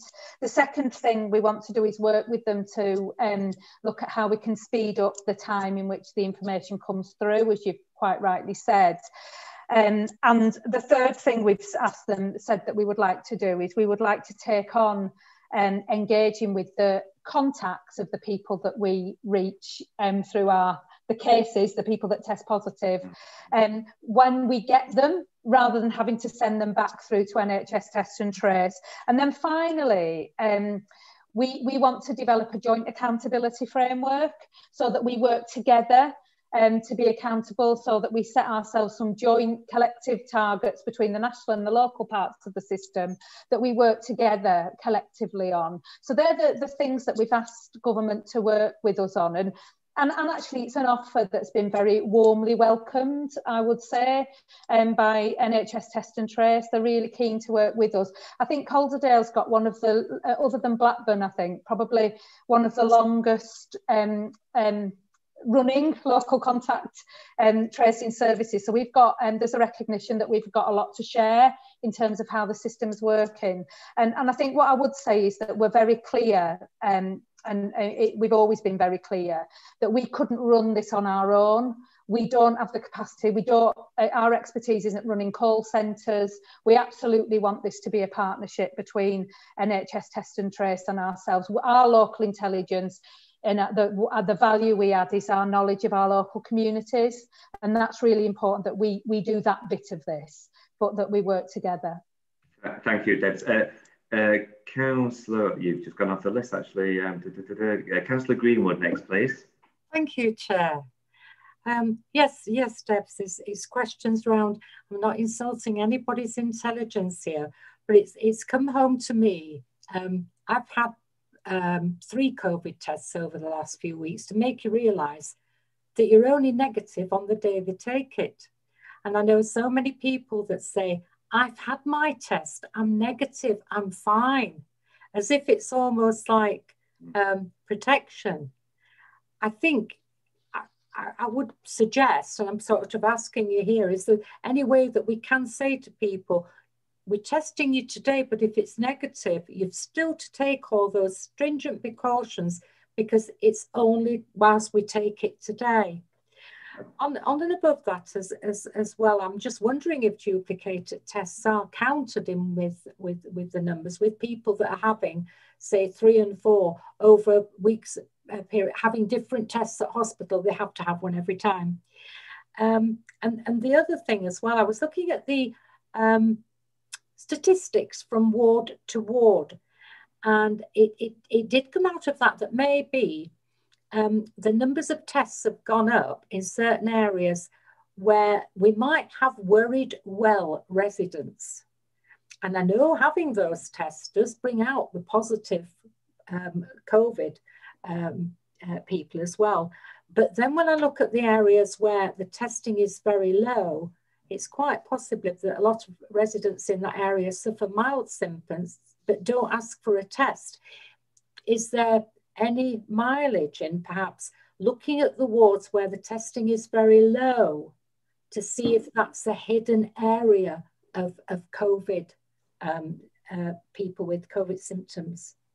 Thank you. Debs, if you'd like to come in, I think part of it is the clear communication, which I think Calder are trying the best. But if you want to come in on the last part, potentially. Yeah, so just to reassure you, Councillor Greenwood, the way that the data on testing is carried out is it does deduplicate. So within a time period, the duplicate tests are. So if a person's been tested lots of times, that's deduplicated, if that makes sense. The question about the testing and the worried well and high testing and low testing. One of the things that we do is we also, as well as looking at uptake of testing, we also look at the positivity rate. That's the percentage of people that are tested that test positive. Yeah. I mean, in Calderdale at the moment, that's the highest it's ever been. It's just 15%, which is, we've not that long ago we were at 3%. So this is really, so we're getting a lot of people testing positive that are tested. What we do is we look at the data about the uptake of testing and also the rate of positivity. And we do make decisions about the deployment of mobile testing units and testing sites. So we've identified a number of locations for mobile testing sites, and we push a button to get a mobile testing site there if we see areas where we've got high levels of lower levels of uptake but higher levels of positivity that indicate there isn't enough testing happening. We are also, as Councillor Bagbrugh said, we are doing a lot of work around messages around testing, the importance of if you do get a negative test result, that doesn't mean that you can cut short your isolation period. You still have to isolate because you could get it the next day or the next day. Yeah. So I hope that's answered your questions. Thanks, Deb. Thank you very much for that. Thank you. I'm going to bring in Councillor Clark as the last question for this session. Thank you, Chair. There's quite a lot of people going on holiday, whether we're under Tier 3 or not. And I understand that a lot of people who are going on holiday want a private test before they go. It's being offered by Boots at quite a large amount of money. But will these results be factored into the national and local statistics? What happens if it's a positive? How do we contact trace them? So it's quite a loophole if it's not factored in. What can we say about that? Yeah, a good question, Councillor Clark, because I think the strong advice is that you shouldn't be travelling out of area, but clearly people will. So Deborah, if you'd like to come in on that. Yeah, but they have been doing for a long time. Yeah. Yeah. Deborah, would you like to come in on that? Yeah. Yeah, I mean, that's a really good question as well. And it is something that's been quite recently, actually, within the last sort of week or 10 days, that's been highlighted to us. They don't at the moment. So those people that get those private tests don't end up, because they're done in a different set of labs, a different system. they don't get into the local contact tracing service. So we are looking to do some messages both to, well, particularly, we've actually engaged with West Yorkshire Pharmacy network to have a conversation about what the messages are that are given by the pharmacies at the point that they're doing those tests, and also make sure that they're giving the right advice about isolation, but also make sure they give some messages around people, you know, letting people know that if they get a positive test, it's really important that they isolate, and that we do understand who they may have been in contact with. So we are doing some work across West Yorkshire with the West Yorkshire Pharmacy Network to explore how we sort of close the loophole, perhaps. Yes, yeah. Okay, thank you. Thank you, Debs. What we may do is come back for information that may be useful to include within our report, actually. So, Helen Hunter, I wonder whether there was information about the level of use of QR codes by businesses. Yeah. Do we have any information about that, Debs, at all? So the QR codes that are being used? We've requested the information about that for Calderdale, and also for the numbers of people that have downloaded the app as well. So we have requested that information. We haven't received it yet, but it is something I think it'd be really helpful to have that information. Yeah, thanks, Helen, for that question. So we're going to move on to personal protective equipment. Now, we do really, I want a 5-minute briefing on this as to, you know, literally the next 6 months. Have we got enough equipment for the next 6 months, really, rather than go back on the history? We've been provided in, you kindly provided with us comprehensive information about where we've gone from, really, along the way. So it will be just useful to know that we're well prepared for the next session. Yeah, so I mean, I do want to just give the headline in terms of how much PPE we've distributed, because actually this is something that social care hadn't really had to do before, and it's one of the things that I'm really proud of that as a directorate we managed quite a large distribution business over the last few months. We went from a standing start, so we've distributed 2,350,000 pieces of PPE across the sector. And that was a time when we knew the supply of PPE was really difficult to get hold of. So we secured new supply chains, and that's been critical. I think what we do know going forward in terms of social care is the government's position on PPE is that regulated CQC services will go through a national portal and will receive their PPE through the national portal. We're already experiencing from local providers some challenges with that system. They are being able to get onto the system, and they are getting some supplies, but not necessarily in the quantity that they need them. So one of the things that we are doing locally is making sure that we've got a residual pool of PPE in order to get through those periods where the flow from the national portal may not be sufficient. What we also know is there's a requirement as a local authority to ensure that PPE for non-regulated services is in place. And when I talk about non-regulated services, it might be helpful to explain that a number of people directly have their care provided through personal assistants. So we want to make sure that carers and personal assistants have access to PPE as well. So the mechanism that we put in place from a standing start has continued throughout the pandemic, and we will continue to do that. There'll be a slightly shift of requirements because of the national portal. And also I know the LRF have been really supportive of local authorities for distribution. So I think we'll continue to see some of that. I mean, the key element for me is making sure that we don't see the supply chain get disrupted again. So critical to us is making sure that we've used a lot of local businesses, and we intend to keep those in the pocket, really. Yeah, thank you, Ian. Neil, did you have something to add to that, Neil Smith-Waite? Just to support what Ian said, I think the national portal is working well for primary care. And I think learning from earlier sort of mistakes, it's the continual competition which creates issues. So we are asking all our practices to use the portal so that we can sort of manage demand and ensure sort of that consistent supply going forward. Yeah, no, thank you for that, Neil. A question from Councillor Stephen Lee, please. Thank you, Chair. Can you hear me okay? We can hear you, but we can't see you, but continue with the question. Sorry. Yeah, I thought there's something wrong. Right. There we go, that's better. So, Howard, I hope you'll forgive me for this question. It is kind of about PPE and local services in general, but it kind of just relates back to Debbie's last report. And I know we've got to move on.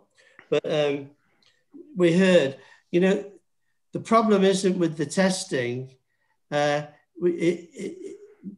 Unless we can get these results analysed very quickly, the tests have been quite useless in a sense.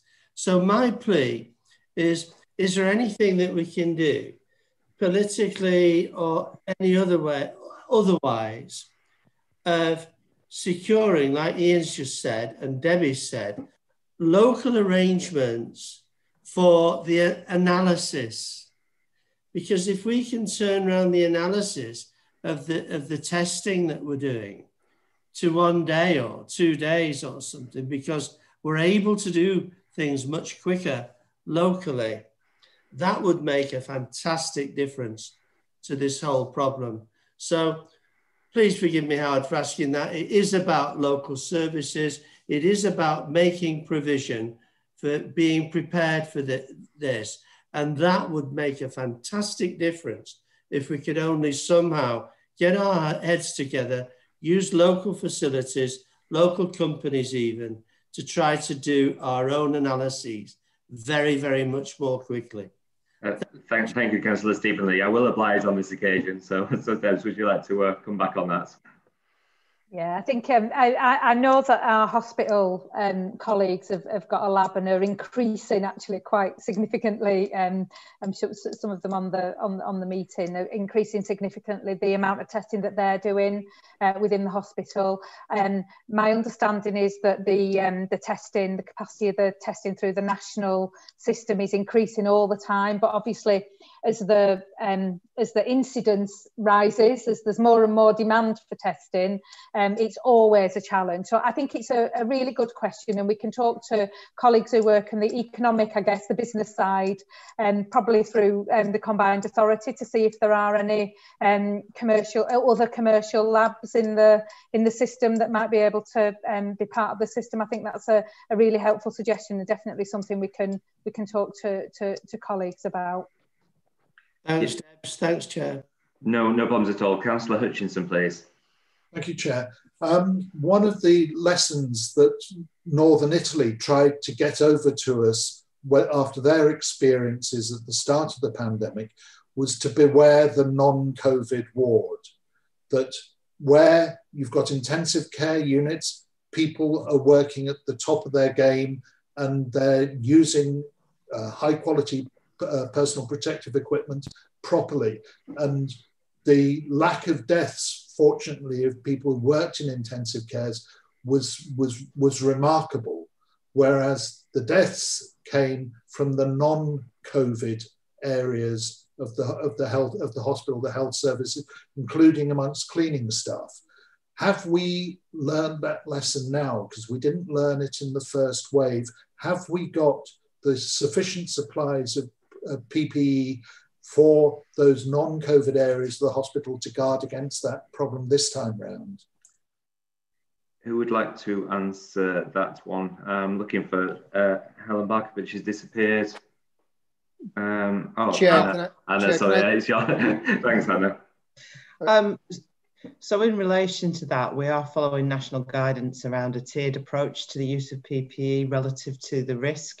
And I think that takes account of the learning during the first wave, in that is related to that we've undertaken testing. So we have a confirmed status for those patients. But you absolutely, we recognise that risk, and it has been a challenge around the continued need for an awareness of how patients are cohorted and segregated, and that we're keeping colleagues who work in the hospital safe in relation to that use of the PPE guidance. Bobby, would you like to come in? Just from the LRF perspective, one of the most challenging elements of this was the challenge of meeting the huge demand for PPE, clearly, and the reliance we had on international supply. There's been significant efforts to produce production lines within the UK, moving to a position where gradually we'll get to 70% of PPE being supplied within the country, when it was literally about 2% going into the pandemic. So I think that's one thing we've learned. We've worked with the Yorkshire Purchasing Organisation to create some of the opportunity to do that within the region, so not just outside or other parts of the country. And I think that we've got a much better analysis of the kind of PPE that we need. So the other thing to say is that the LRF has done a number of jobs, as you may know, supporting particularly primary and social care, although we did do some of that to the acute system as well in the sort of height of the first wave. We have got a portal which is through the Department of Health and Social Care, where we have been assured that there is sufficient stock to see us through into March next year through that mechanism, and that was free. But we also have backup some contingency planning as well as a system. So I do think it's one element that was particularly challenging, but we have come on a very long way since March. Excellent. That's really good to know. Ian Jones coming in at this stage before bringing the other members in.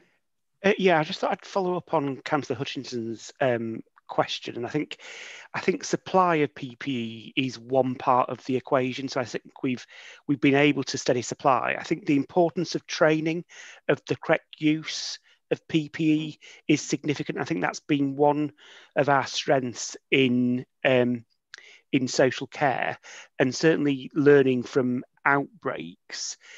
It does suggest that where we've got really good training on PPE and the use of, even where there might have been a positive member of staff, we've not necessarily seen the crossover to residents. I think the other bit of reminder that we always need to tell staff is that often people will follow all the procedures whilst giving direct care, and it's in those periods where they might be exchanging tea breaks or where they might have a cigarette break. Those are often where the touch points occur. So I think that point about the education around the correct use of PPE, but also recognising there might be some vulnerabilities when you're not delivering care, is important. Yeah, no, really valid point. Thank you, Ian, for that. I'll bring in Councillor Megan Swift, please. You're on mute, I'm afraid. Take yourself off mute, please.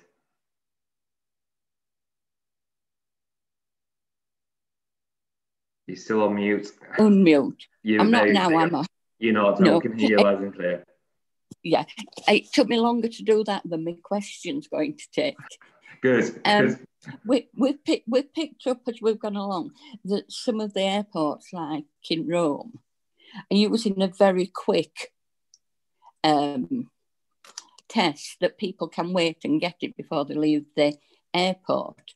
Now, I'm wondering if it isn't quite as definite, the results, as in other places, but it does seem, it would be really helpful to know within half an hour when you're going into a building whether you're all right or not. So just asking, do we know anything about it? Well, before bringing anyone in, Megan, we do actually, there is an actual modern technology body app that you can use, that you can download, which I've downloaded, which is fairly accurate, because I did have a temperature check, but it's good. It's a good question. Yeah, it's technology, using technology to the best. Yeah. Do you have anything to add to that, Deb? So is it just literally just... There is some, just to let you know, I mean, Councillor Swift's absolutely right. There is some work going on to explore mass testing using a much quicker test. We're not there yet, but it is something that I know there's a lot of work going on, and we will need to get ready to mobilise if that, as soon as that's available. Fabulous. And finally for this session, Councillor Greenwood, please. Thank you very much, Chair. As I've mentioned before, I would really like the Council for Cabinet to consider whether as statistics are sadly worsening, that we do start to wear masks outside, not just inside in building, shops, etc. I say this because being outside a school the other day where the students were 12 to 18, they tend to forget what's happening and they're speaking shoulder to shoulder in great big crowds. When I've been in stores, people suddenly bump into someone that they know and they forget and they speak too closely to each other. Wearing a mask makes you more and more aware. And I can say this, it sounds ageist, but I can say it because I'm old anyway. But it comes down to when you're elderly and you meet, you go closer because you can't hear very well. So in a public place, you tend to get too close. All these things are great big risk factors. And Italy, as things got worse, did bring in regulations that people should wear a mask when they leave their home. And I think that's something we ought to consider. Thank you. We'll certainly know that. I think it's more challenging to enforce that in reality. I understand what you're saying. I think it's not a compulsory thing. People do have medical conditions where they can't wear a mask, but it's some valid points, so take that on board. So thank you, Ian, for the update on the PPE. That's really useful. We'll continue to grill you at a further stage if that's okay. So let's move on to the real key thing, I guess, really, in some ways, which I want to spend a bit more time on. Probably 30 minutes on this one, actually, and that is the winter preparedness and the next 6 months. So who would like to lead on that one? Ian, would you like to start off with that? You're just on mute, so yeah.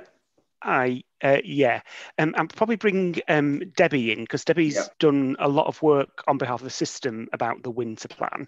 I suppose, there's been a national requirement to develop a winter plan to be ready for winter, obviously. And interestingly, tomorrow I'll be sending a letter to the Department of Health and Social Care confirming that the requirement for social care in particular to have a winter plan that sits alongside our system plan. So I will be submitting that on time as well. So I know Debbie's on screen now, so I'll hand over to Debbie. Cheers. Thank you, Debbie, for coming. It seems a long time since we've seen you, actually. So welcome to the adults board tonight, and we welcome your comments, and hopefully you'll be able to answer some questions. Thank you, Chair. It's good to be here. Just really quickly, so we had our preparation for winter this year started back in August, and we spent some time with every organisation across our system, and that was across the acute footprint system, so Calderdale and Greater Huddersfield, and spoke to them about what did they think were the critical success factors that would get us through winter this year. And we spent time boiling that down as an A&E delivery board and coming up with 17 key priorities. They actually the starting point is keeping people safe and well at home. And there's a set of actions about that. So the 3 parts. The second part is how we make sure that when people need access to urgent care or a rapid response, they're able to get that, and that where people are ready to step back down into their own homes, into support in a temporary at home or into a different place going forward, then those a set of actions apply so it's chunked up into 3 parts. So the board is exception reporting on all are progressing, and there's a range of things in there. For example, the flu programme is in there, making sure our directory of services is up to date for 111, making sure we've got the right level of community capacity, mental health capacity. What we did then is boil that down again to say what were the top 4 priorities that would take us through winter. And when we worked on these, the 4 that came out were, not surprisingly, I guess, being able to access being able to access rapid community response, whether that is to stop people escalating or to support them in terms of discharge from hospital, to optimise those discharge arrangements so they were as fit for purpose as possible, to have a range of beds out in the community that met people's needs, and also to ensure that our support for care homes, excuse me, I'm just going to turn this little heater off, our support for the wraparound support for care homes was optimised. We've done a rapid appraisal of those, which was concluded the week before last, and in Calderdale we identified a few areas where we allocated some previously unallocated BCF funding, recurrently and non-recurrently, to move those areas forward where we need it to. So we're in that, we talk every day as a system through one forum or another. We live in this live every day. It's not a plan anymore, it's a set of things. And to help us through times when it's getting hard like now, we've initiated gold calls. So those gold calls across the same footprint as I mentioned before. Ian's taken the chair of those gold calls. He also has taken chair of the A&E Delivery Board, and I think that's brought a new dimension to the A&E Delivery Board, in that although you think from the title it's about A&E, it's about a whole range of things. And I think the community element of winter planning and services has taken on a strengthened dimension because of that role that Ian's taken. We've got silver calls weekly, so we're talking with the breadth of organisations, from Yorkshire Ambulance Services to the hospices to the voluntary sector, Health Watch are in there as well. And we met yesterday as a silver, and we're constantly identifying areas. Sorry, general practice are on there as well, constantly identifying areas and actions, and we're moving forward in that way, and that's the way we've approached it this year. Just to say, we have strong links with the urgent and emergency care programme at West Yorkshire, so we're trying to maximise opportunities for at-scale working, for example, with the implementation of 111 First and the more recent implementation of COVID vaccines. So we're doing as much as we can at a West Yorkshire level, as much as we can at a CHFD footprint, and then obviously a strong focus that we keep on place. Yeah, no, gosh, well, thank you for that. It might be useful to send over the priorities over to us so we can, incorporate that within the report itself. I guess, what are the biggest challenges? This is what we're trying to establish as a group, I guess, from your perspective. What do you feel are the biggest challenge over the next 6 months, and how are you going to overcome those challenges, really? Oh gosh. You're on the spot. Yeah, I mean, we might have said, if we were talking about this yesterday, we might have had a different set of thoughts. I think there's no doubt that what's emerging today is the protection of our hospital services, because that's where the critical care capacity is, and where the services are that those in the most need to access. So we are constantly trying to help the acute trust by trying to reduce the number of people admitted, by providing services in the community and by having wraparound services in care homes, but also in maximising the amount of people discharged from hospital. So from a hospital point of view, that's the focus. I think for our community services, it is that bit that we're looking to pilot in Calderdale, which is learning from the national pilots implementation of rapid community services. And the definition nationally is a 2-hour rapid response. We're not there yet in Calderdale, and we're starting on that journey. But I think those wraparound conversations, our Calderdale community board that's meeting, bringing together services from around the community, and around Calderdale, kind of working together to keep people safe and well at home. And I think, you know, you can talk about lots of things, but I think the hospital and the community are the two major. I'm sure people would have lots of other thoughts too. I'm sure. I'll bring Ian and then I'll bring Anna Basford in. I think she's probably needs something to say about this as well. So Ian, would you like to? I mean, I think one of the challenges, but I think could actually be an opportunity, and I think we've Scrutiny has already highlighted the risk to the economy that COVID's brought. I think there's some opportunities around promoting health and social care as a source of employment in sectors that are very people orientated, but where they might not have thought that it was a career for them, but they've got all the behaviour value skills that are around people-to-people communication. So I think some of the challenges that I think we're going to have this winter is about rapidly deploying a workforce to pick up some of these new exciting initiatives that we want to do. But potentially we could turn a negative into a positive, where we start to see increase in employment, actually looking to recruit from those sectors that have got the right value base that could come on stream really early. So I think for me, there's a bit of a turning a negative into a positive here. Mm-hmm. Thank you. Anna, would you like to come back on the points there?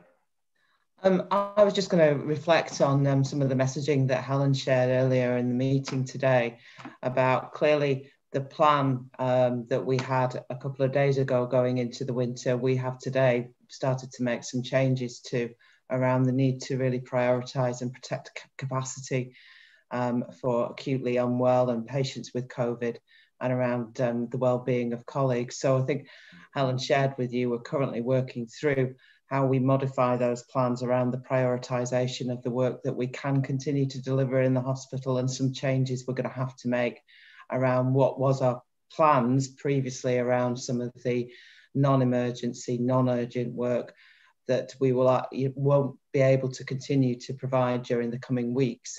You know, I think there's a clear message there. So I think it's very immediate. That planning happening today will become clearer in the next few days about precisely what that means. But it includes within that, definitely with stepping up our staffing rotas, our out of hours leadership, daily reviews around PPE, around equipment.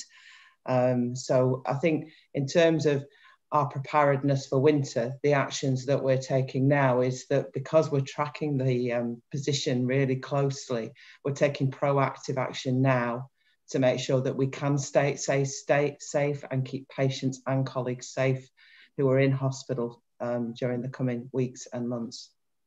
Yeah, no, thank you for that. We'll bring in some members at this stage. So Councillor Hutchinson is the first one to indicate, please. Thank you, Chair. I think Ian is absolutely spot on about making making an opportunity out of this. As people are losing jobs in other sectors, we've had long-standing workforce issues in many areas of health and social care. What we really need to do is to make sure that we've got good training opportunities available to actually encourage people into these as long-term careers. And I'd love to see some really good work being done on that. I mean, as has been pointed out, as there's pressure on the hospital, more work will devolve onto the community nursing services, particularly. And community nursing has always been seen as wards without walls because they've not physical constraints on the workload that's being asked of them. But they do have the workforce constraints, and particularly members of the workforce are being asked to isolate because they've been in contact with coronavirus. Whole swathes of staff go down. Are we really confident in preparation for this winter that we have sufficient community nursing staff and other disciplines to actually do what's required of them? I think that's really a key question, Councillor Hutchinson, because I think it comes into how do we stop fatigue in the whole system? How do we, motivate and keep people going throughout this? Key workers, and we're all working extremely hard. We're all taking emails as councillors, so it's a really, really important question. Who would like to answer that one? Debbie, would you like to have a go at that one? just I think I'd probably hand this over to Anna. CHFD, as you know, are provider of our community services. Anna's probably best placed. Cool. Anna, yeah. So in terms of community capacity, as part of the actions that we're implementing, taking forward today, what we did in the first wave is we did redeploy staff from other areas of the hospital to bolster our capacity in the community. And also to make sure that we were targeting that capacity to support care homes, and those plans are being taken forward from today. So it's not without challenge going into the winter, but to the point that you make, making sure what happens in the community is absolutely essential. This isn't just about protecting the hospital, this is about protecting the whole system, and neither can work in isolation from each other. And you know, patient care crosses those pathways, and looking after the well-being of colleagues working in all areas. Of course. Neil, would you like to come in at this stage?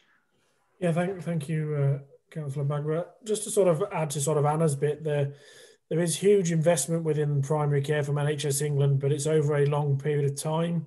There are a number of additional roles to assist in the community and try and take that pressure off the standard community roles going forward. We've had great success working in partnership between our GPs and other partners like the Trust in sort of recruiting and employing those. And that's an integral part of our sort of care closer to home over the next few years. I'm not sure it will answer it this winter, but clearly there are plans to help that workforce. And it's part of the West Yorkshire ICS training platform, understanding what we need from a nursing and other roles platform over the next few years. Yeah, no, thanks for that. So Councillor Barnes, please. Thank you, Chair. I think one of the things that we forget about scrutiny that people look at, and they look at it as in a negative way, and I think what scrutiny does do is it allows us all to sit outside of the race, the 150 mile an hour that we've been running at this year in particular, and actually look at ourselves and look at what we've done and review that and prepare plans. And from what I've heard from all the presenters tonight, they're on that process, they're on that path, that they have prepared the plans. How effective they are, time will tell, and that's the thing there. The one thing that does concern me, and it was a point raised, I think, by Councillor Baines last night, and Helen Hunter raised it earlier on, is in the dental side, and I think that is a big gap, you know, ranging right the way up from children's. Which I know Councillor Greenwood is a hot topic for her, but I think when we come to review this tomorrow, I think that needs to be one of the priorities we need to look at and put in our report tomorrow. But I just wanted to add that comment in. Yeah, that's really useful, Councillor Barnes. It's every person's input has been extremely valuable, and I think it's been a really a great exercise this afternoon, stroke evening, to actually bring everything together and see where we are and where we're going to. So it's brilliant on that. So I'll bring in Councillor Greenwood at this stage, please. Thank you, Chair. I gather that the CCG's already part funded the CHFT and Calderdale Council for winter pressures. Do we need to apply to the government for more funding? Always, I'm sure. Who would like to answer that? Robin, I'm sure. You'll be like to. I think Neil wanted to respond on the dental thing because we're doing a lot of work on that. So, but just before he does that, just on that point, clearly we are continuing to lobby for the investment we need for the health and care system. That we've done a lot of work around and Ian's involved at some of the sort of regional and national level around the social care reform. And I think whilst we are inevitably looking at the issues around COVID and the immediate pressures of winter, I think it's important to say that we're not entirely and certainly not losing the focus on working on integration, working on integrated commissioning, and working on bringing together at local levels in localities better health and care. So just to say that is something that the winter will give us some more learning on that. But I think also just to kind of make the point that we are not losing the sight of the long term. We have clearly there's a 5-year plan for the health and care partnership for West Yorkshire, and we think there should be something similar around social care, and increasingly it will be a shared plan. So whatever we're dealing with day to day. And the recent Health and Wellbeing Board, Deb's led a really helpful discussion, partly also based on Deb's experience in West Midlands, actually, about integration of health and care. And that's developing a narrative about what health and care will look like in the next 5 to 10 years. So just to say that work is not forgotten. It's not, we're not getting as much time to it as we'd like, given the crisis response, but we've not forgotten it, and we will be bringing it back at a future point. And then maybe thank you, Rob.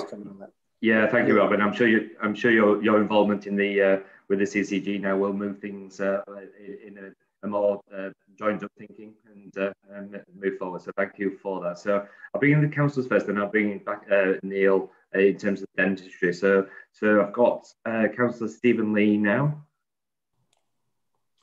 Thank you, Chair. I've got a question about ordinary flu, but on the dentistry thing first. I did mention it earlier. I think it's a problem anyway, but children's dentistry has been a feature of our scrutiny group for the last several months, originally raised by Marilyn Greenwood. And it coincides with another strand of our debate this evening, which is as if these kids haven't got enough problems, right, with the mental health. You know, if they're sitting there with toothache for the next 6 months, we've got a massive problem on our hands, and we need to take some of these things, pair them up, and give every effort that we possibly can to resolve this dentistry thing. So, but my point is similarly about ordinary flu. Imagine if we were not in a COVID epidemic. Ordinary flu is a killer and can be very, very serious for people in the normal course of events, particularly in the winter. So my question is, can we possibly treat ordinary flu victims safely so they don't go in somewhere to be treated for influenza and come out, if they're lucky, with something far worse, and that is COVID? How can we protect people that are predictably going to be ill anyway with a very similar illness? Thanks, Chair. Yeah, no, thank you, Councillor Stephen Lee, for that. So I'll bring in Neil in relation to the dentistry at this stage, and whoever's going to answer the vaccine one, perhaps you could provide you with some details as to the issues that have been occurring over the last few months, if that's okay. So Neil, first of all, if that's okay. Yeah, thank you, Councillor. I think dentistry is vitally important, and I recognise the work both Debbie and Helen from the hospital have done on communications, but it's to remind scrutiny that NHS England are responsible for dentistry commissioning. Unfortunately, it's not a local thing at this moment in time. And I think in Calderdale, we'd look back on pride when it was our responsibility. We were quite good at dentistry. We had across West Yorkshire. However, NHS England will need to answer those questions, and we can quite gladly help you get in contact with those people. But Debbie and Helen did do something early on in the COVID, because were having huge increases in people attending A&E with toothache, and we were able to get the emergency dentistry. Dentistry should be back online, but it'll be good to hear and be able to pass back on to NHS England if it isn't, because it should be operating and it should be prioritising a bit, same as the NHS is as well. So super. Thanks. I'm going to bring in Helen Hunter, because I'm sure out of anyone she'll be the first to know if there are issues. Helen, welcome back. Thank you. I'm getting a reputation for myself for this dentistry stuff. From our perspective, it's the thing, people are contacting us routinely now to say that they can't get access to a dentist, which is a step up certainly from where we were before COVID. I think there's certainly people who, what I would say we're hearing is people who have had an urgent dental issue. So say, for example, a crown has come off, but because they're not immediately in pain, they then aren't eligible for treatment through a dental practice. And it sort of feels like we're waiting for the the thing that would be more difficult to deal with to happen. And don't get me wrong, I fully appreciate the necessity for reducing the number of people who are going through dental surgeries. But that's certainly something that we're increasingly hearing about, is people having that struggle. And I'm very aware that the guidance that's been given to dentists locally is that you should prioritise people on a basis of the urgency of their need, not whether or not they are on your patient list. But I'm not aware of any dentists at the moment that will see anybody who wasn't considered to be on their list, which is not a reality anyway. You're not registered with a dentist. But I don't know of any dentists who are taking on patients who have urgent needs who were not already on their patient lists. Yeah, no, thanks for that. I think, Neil, we probably need to make some additional inquiries, as you sort of mentioned on that, if you can take that up as part of this. Right, back to the vaccine. I've not forgotten about the vaccine part of the question from Councillor Stephen Lee. So who would like to come back on that? So you've not got away with it. So whoever, who's coming back, who's coming back on that one? Is that sorry, my mind sort of slipped. Apologies. That was around the taking flu seriously, wasn't it? It was indeed, yeah. Across Calderdale, we've got a flu group which has all our major partners on it. I'm sort of pleased to say that our early take-up and our priority groups has been quite high and above the national average for flu so far. There have been delays in vaccines, but we have been assured by the central teams that this is more of a phasing release rather than an actual overall shortage of vaccinations. So we should see them sort of filtering into the system over the next few weeks. We've had good uptake through GPs and their additional sort of surgeries. And like I say, in our risk groups, we're above sort of where we should be in our trajectories. We're just hoping that we can fulfill as much as we can before we get into the COVID vaccination rounds potentially later on in the year. Good. Can you just answer me in terms of the two, seem to be two surgeries that came up on my radar, and that was the Big House, one of the Big House surgeries, and one of the Hebden Bridge practice.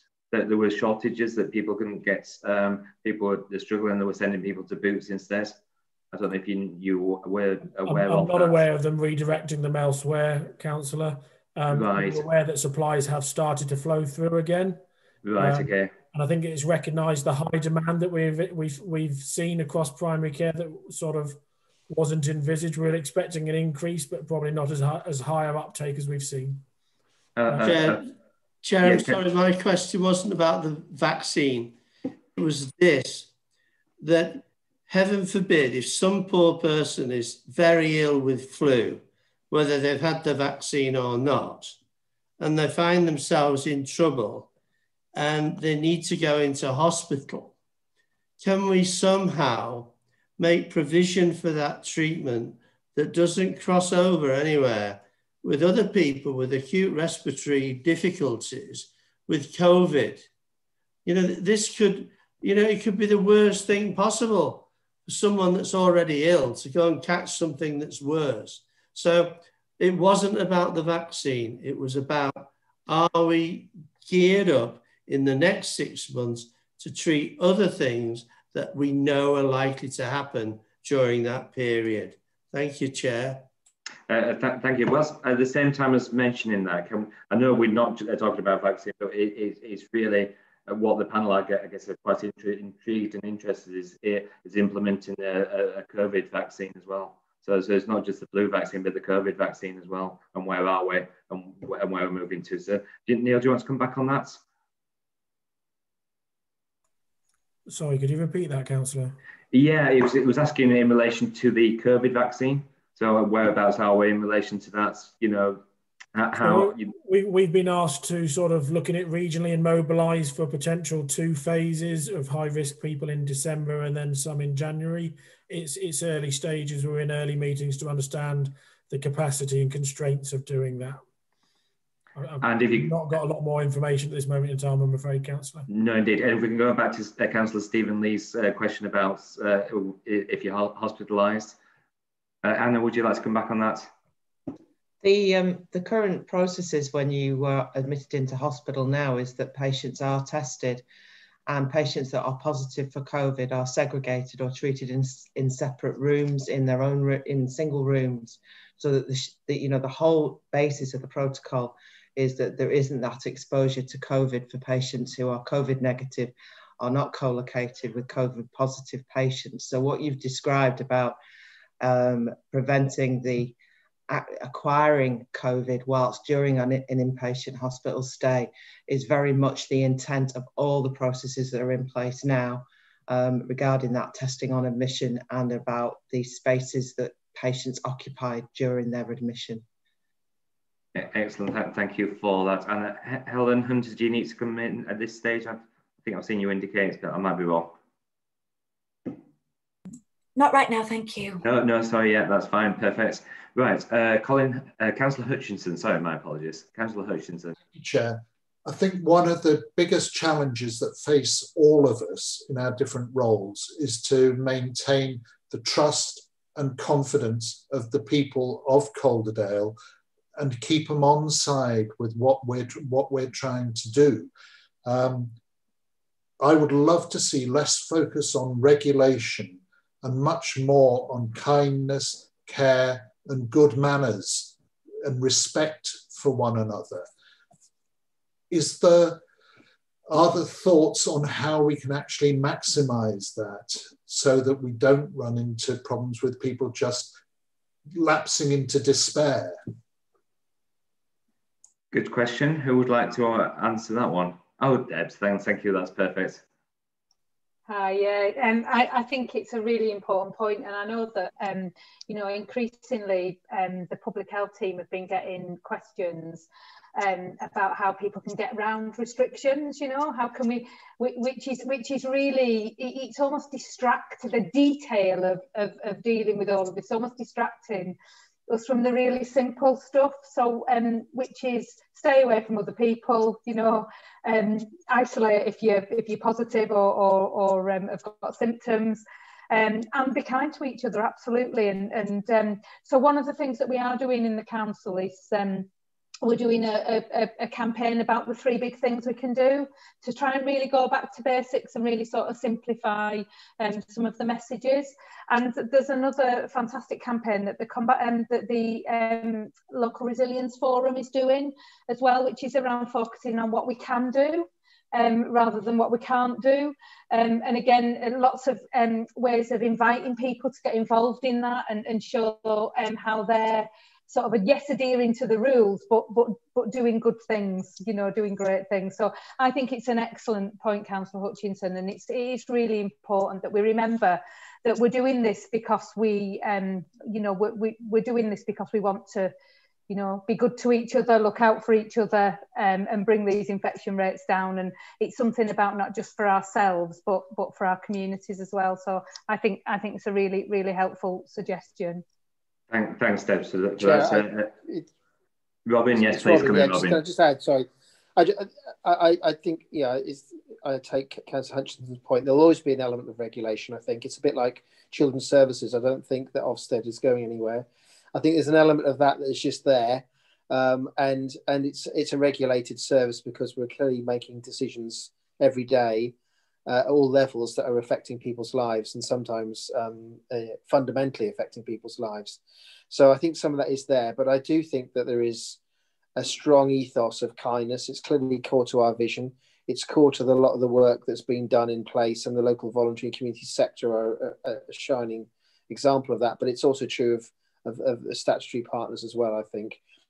There is also, in addition to the work that Debs has mentioned, a bit of work that's going to be developing around neighbourhoods and looking out for each other, which has been done before, and we're going to be building that, sort of looking out for your neighbour. And clearly that's in a different context in COVID than maybe it would have been before. It's not going to be as straightforward as it would have been this time last year. But I think there is a recognition that we have come together and supported each other, and there is a strong community infrastructure that is quite Calderdale and quite core to who we are. So I would say that there's a lot of discussion about that and kindness being core to public services, much more than maybe in the past. Absolutely, Robin. Certainly concur with that. I think we are seeing people looking after Mrs. Jones down the road, making sure she's okay, you know, and actually we've not been doing that. We've been relying on the bin men. Actually, they've not been taking the bin out. So it is really important of actually we've been so busy that we've not cared for our community. Right, I'm going to bring in Councillor Megan Swift as the last person to indicate to speak, and then we'll try to round it up tonight. So, Megan. Right, thank you, Chair. Very quickly, about 2 or 3 weeks ago, there was complaints coming through about the flu vaccine, and people were being told that they go into the chemist and want to pay for it rather than other ways around, and chemists saying they weren't being allowed to do it for people that paid because they weren't on any of the priority lists.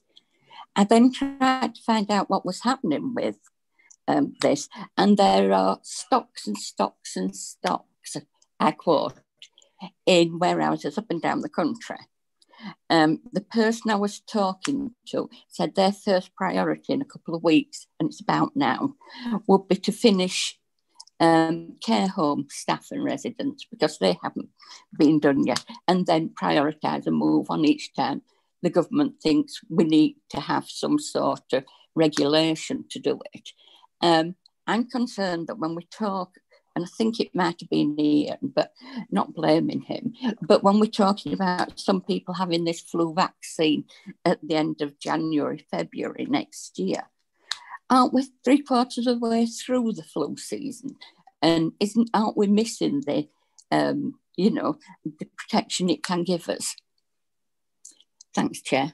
Yeah, no, thank you. Neil, do you want to, I think you've partly covered some of it. Neil, do you want to come back on some of the specifics? Yeah, so majority of our at-risk patients that are the targets that we have from NHS England should be done by mid to late November at the latest. I think the additional requirements have always been planned to be done in early December, so they are looked to be done for all of Christmas. And we have to remember that these do last for 12 months, so they're not just for the winter months. So they continue over the course of the year, and flu's an all year round thing. Whilst we are at its height in winter, we must remember that. So it's always planned to happen, lead up into sort of October, November, December, and that's the phasing, as I mentioned earlier, in the release of the drugs. Thank you, Neil, for that. Right, well, thank you for that particular section. I'm going to go round and ask one thing you could possibly change. This is the organisation. So if there's one thing you could possibly change, what would it be? And how can we assist as members? So I'm going to take Jane Close from Locala. Thank you. First, I think the ability for us to recruit at speed. So when we recruit people, often, like every other organisation, I suspect it takes quite a while for us actually to go through all of the checks. So obviously, as we hit more and more pressures, if we could speed that up, that certainly would support us. Okay, thank you. Ian Bain, sorry, yeah. I think it is about reminding ourselves that we are a place that's distinct, and that whole bit about kindness will be the thing that will see us through this. So I'd like to amplify our kindness because that's the thing that will keep us resolved to get to the other side of the pandemic. Excellent. Okay, thank you. Neil? I think it would just be to remind everyone of the successes we've had over this period. The partnership working has been fantastic. And as we move into the second wave, we've got to remember what we did well last time and continue with that. Excellent. Thank you. Debs? I think for me, it would be being able to get a test within 24 hours, getting the result within 24 hours, and getting contact traced within 24 hours. So it's ultimately 3 days from you having, getting your symptoms to getting the advice and support you need to isolate. Yeah, no, thanks. Robin? Yeah, I was going to say something similar, but I think I'll just say, I believe in the local. I believe in local by default, and I think trust us to know our place, to know our communities, to know our people, and the ability to work with the national. The national has got a role to play, but test and trace has shown, I think, if we can do these things locally, we know our places and we know our communities, and let's get on with it. Fabulous. Debbie Graham? Hi, sorry. I know it's replication, but it would be just that working that we do together. A lot of people talk about system working. We actually do it day in, day out, and we're good at it, and that's what will get us through. Thanks, thank you for that. Anna Basfis? I think it's around the social distancing. Social distancing is really important, and more people consistently applying that. Okay, thank you for that. Helen Hunter? I think I would have said something very similar to what Ian said about people being kind toward each other and making sure that we have that sense of responsibility for looking after each other in the community. Yeah, cool. Deepika? I'm just going to echo what everybody else has said in terms of just making sure that people have access to information so they can access services early, support early, is as accessible as possible, and that working together that we can find solutions for our communities. Thank you for that. Pam, so we've not heard from Pam, so welcome, Pam. Hi everyone. So mine will be to keep up with the comms for different communities, and just to repeat what Deb said around working in partnership. We do it really well, just keep doing it. Fabulous, thank you. Members, look, everyone, thank you ever so much for attending this afternoon stroke evening session. It's been extremely valuable. We've had some extremely wonderful questions from members. You've been ever so patient. We're running 10 minutes over, which I think is actually quite good considering. So I think we've done okay. We've got there. I think at this stage, actually, I think it's time to reflect and put some thoughts together in relation to when the panel meets tomorrow, so we can, there's an awful lot of information to absorb it and to actually come to some conclusions. Will be very foolish to do within a short period of time. So we need to probably reflect. As a big massive thank you. I think what I would say is a massive thank you to all those that have been caring for people, looking after people, giving services, providing services, giving advice. All these elements are actually people working together, working in the community, working together, and actually together we can get through this. We're going to have to clearly live with what we're dealing with, and absolutely. So the panel will meet tomorrow at 2 o'clock, and we'll put some more in-depth thoughts into where the report is going. But I say once again, I would really thank you, members, for your input. Thank you, officers. Thank you, everyone that's attended this evening. I'm going to let you go because I don't know about anyone else, but I'm exhausted now.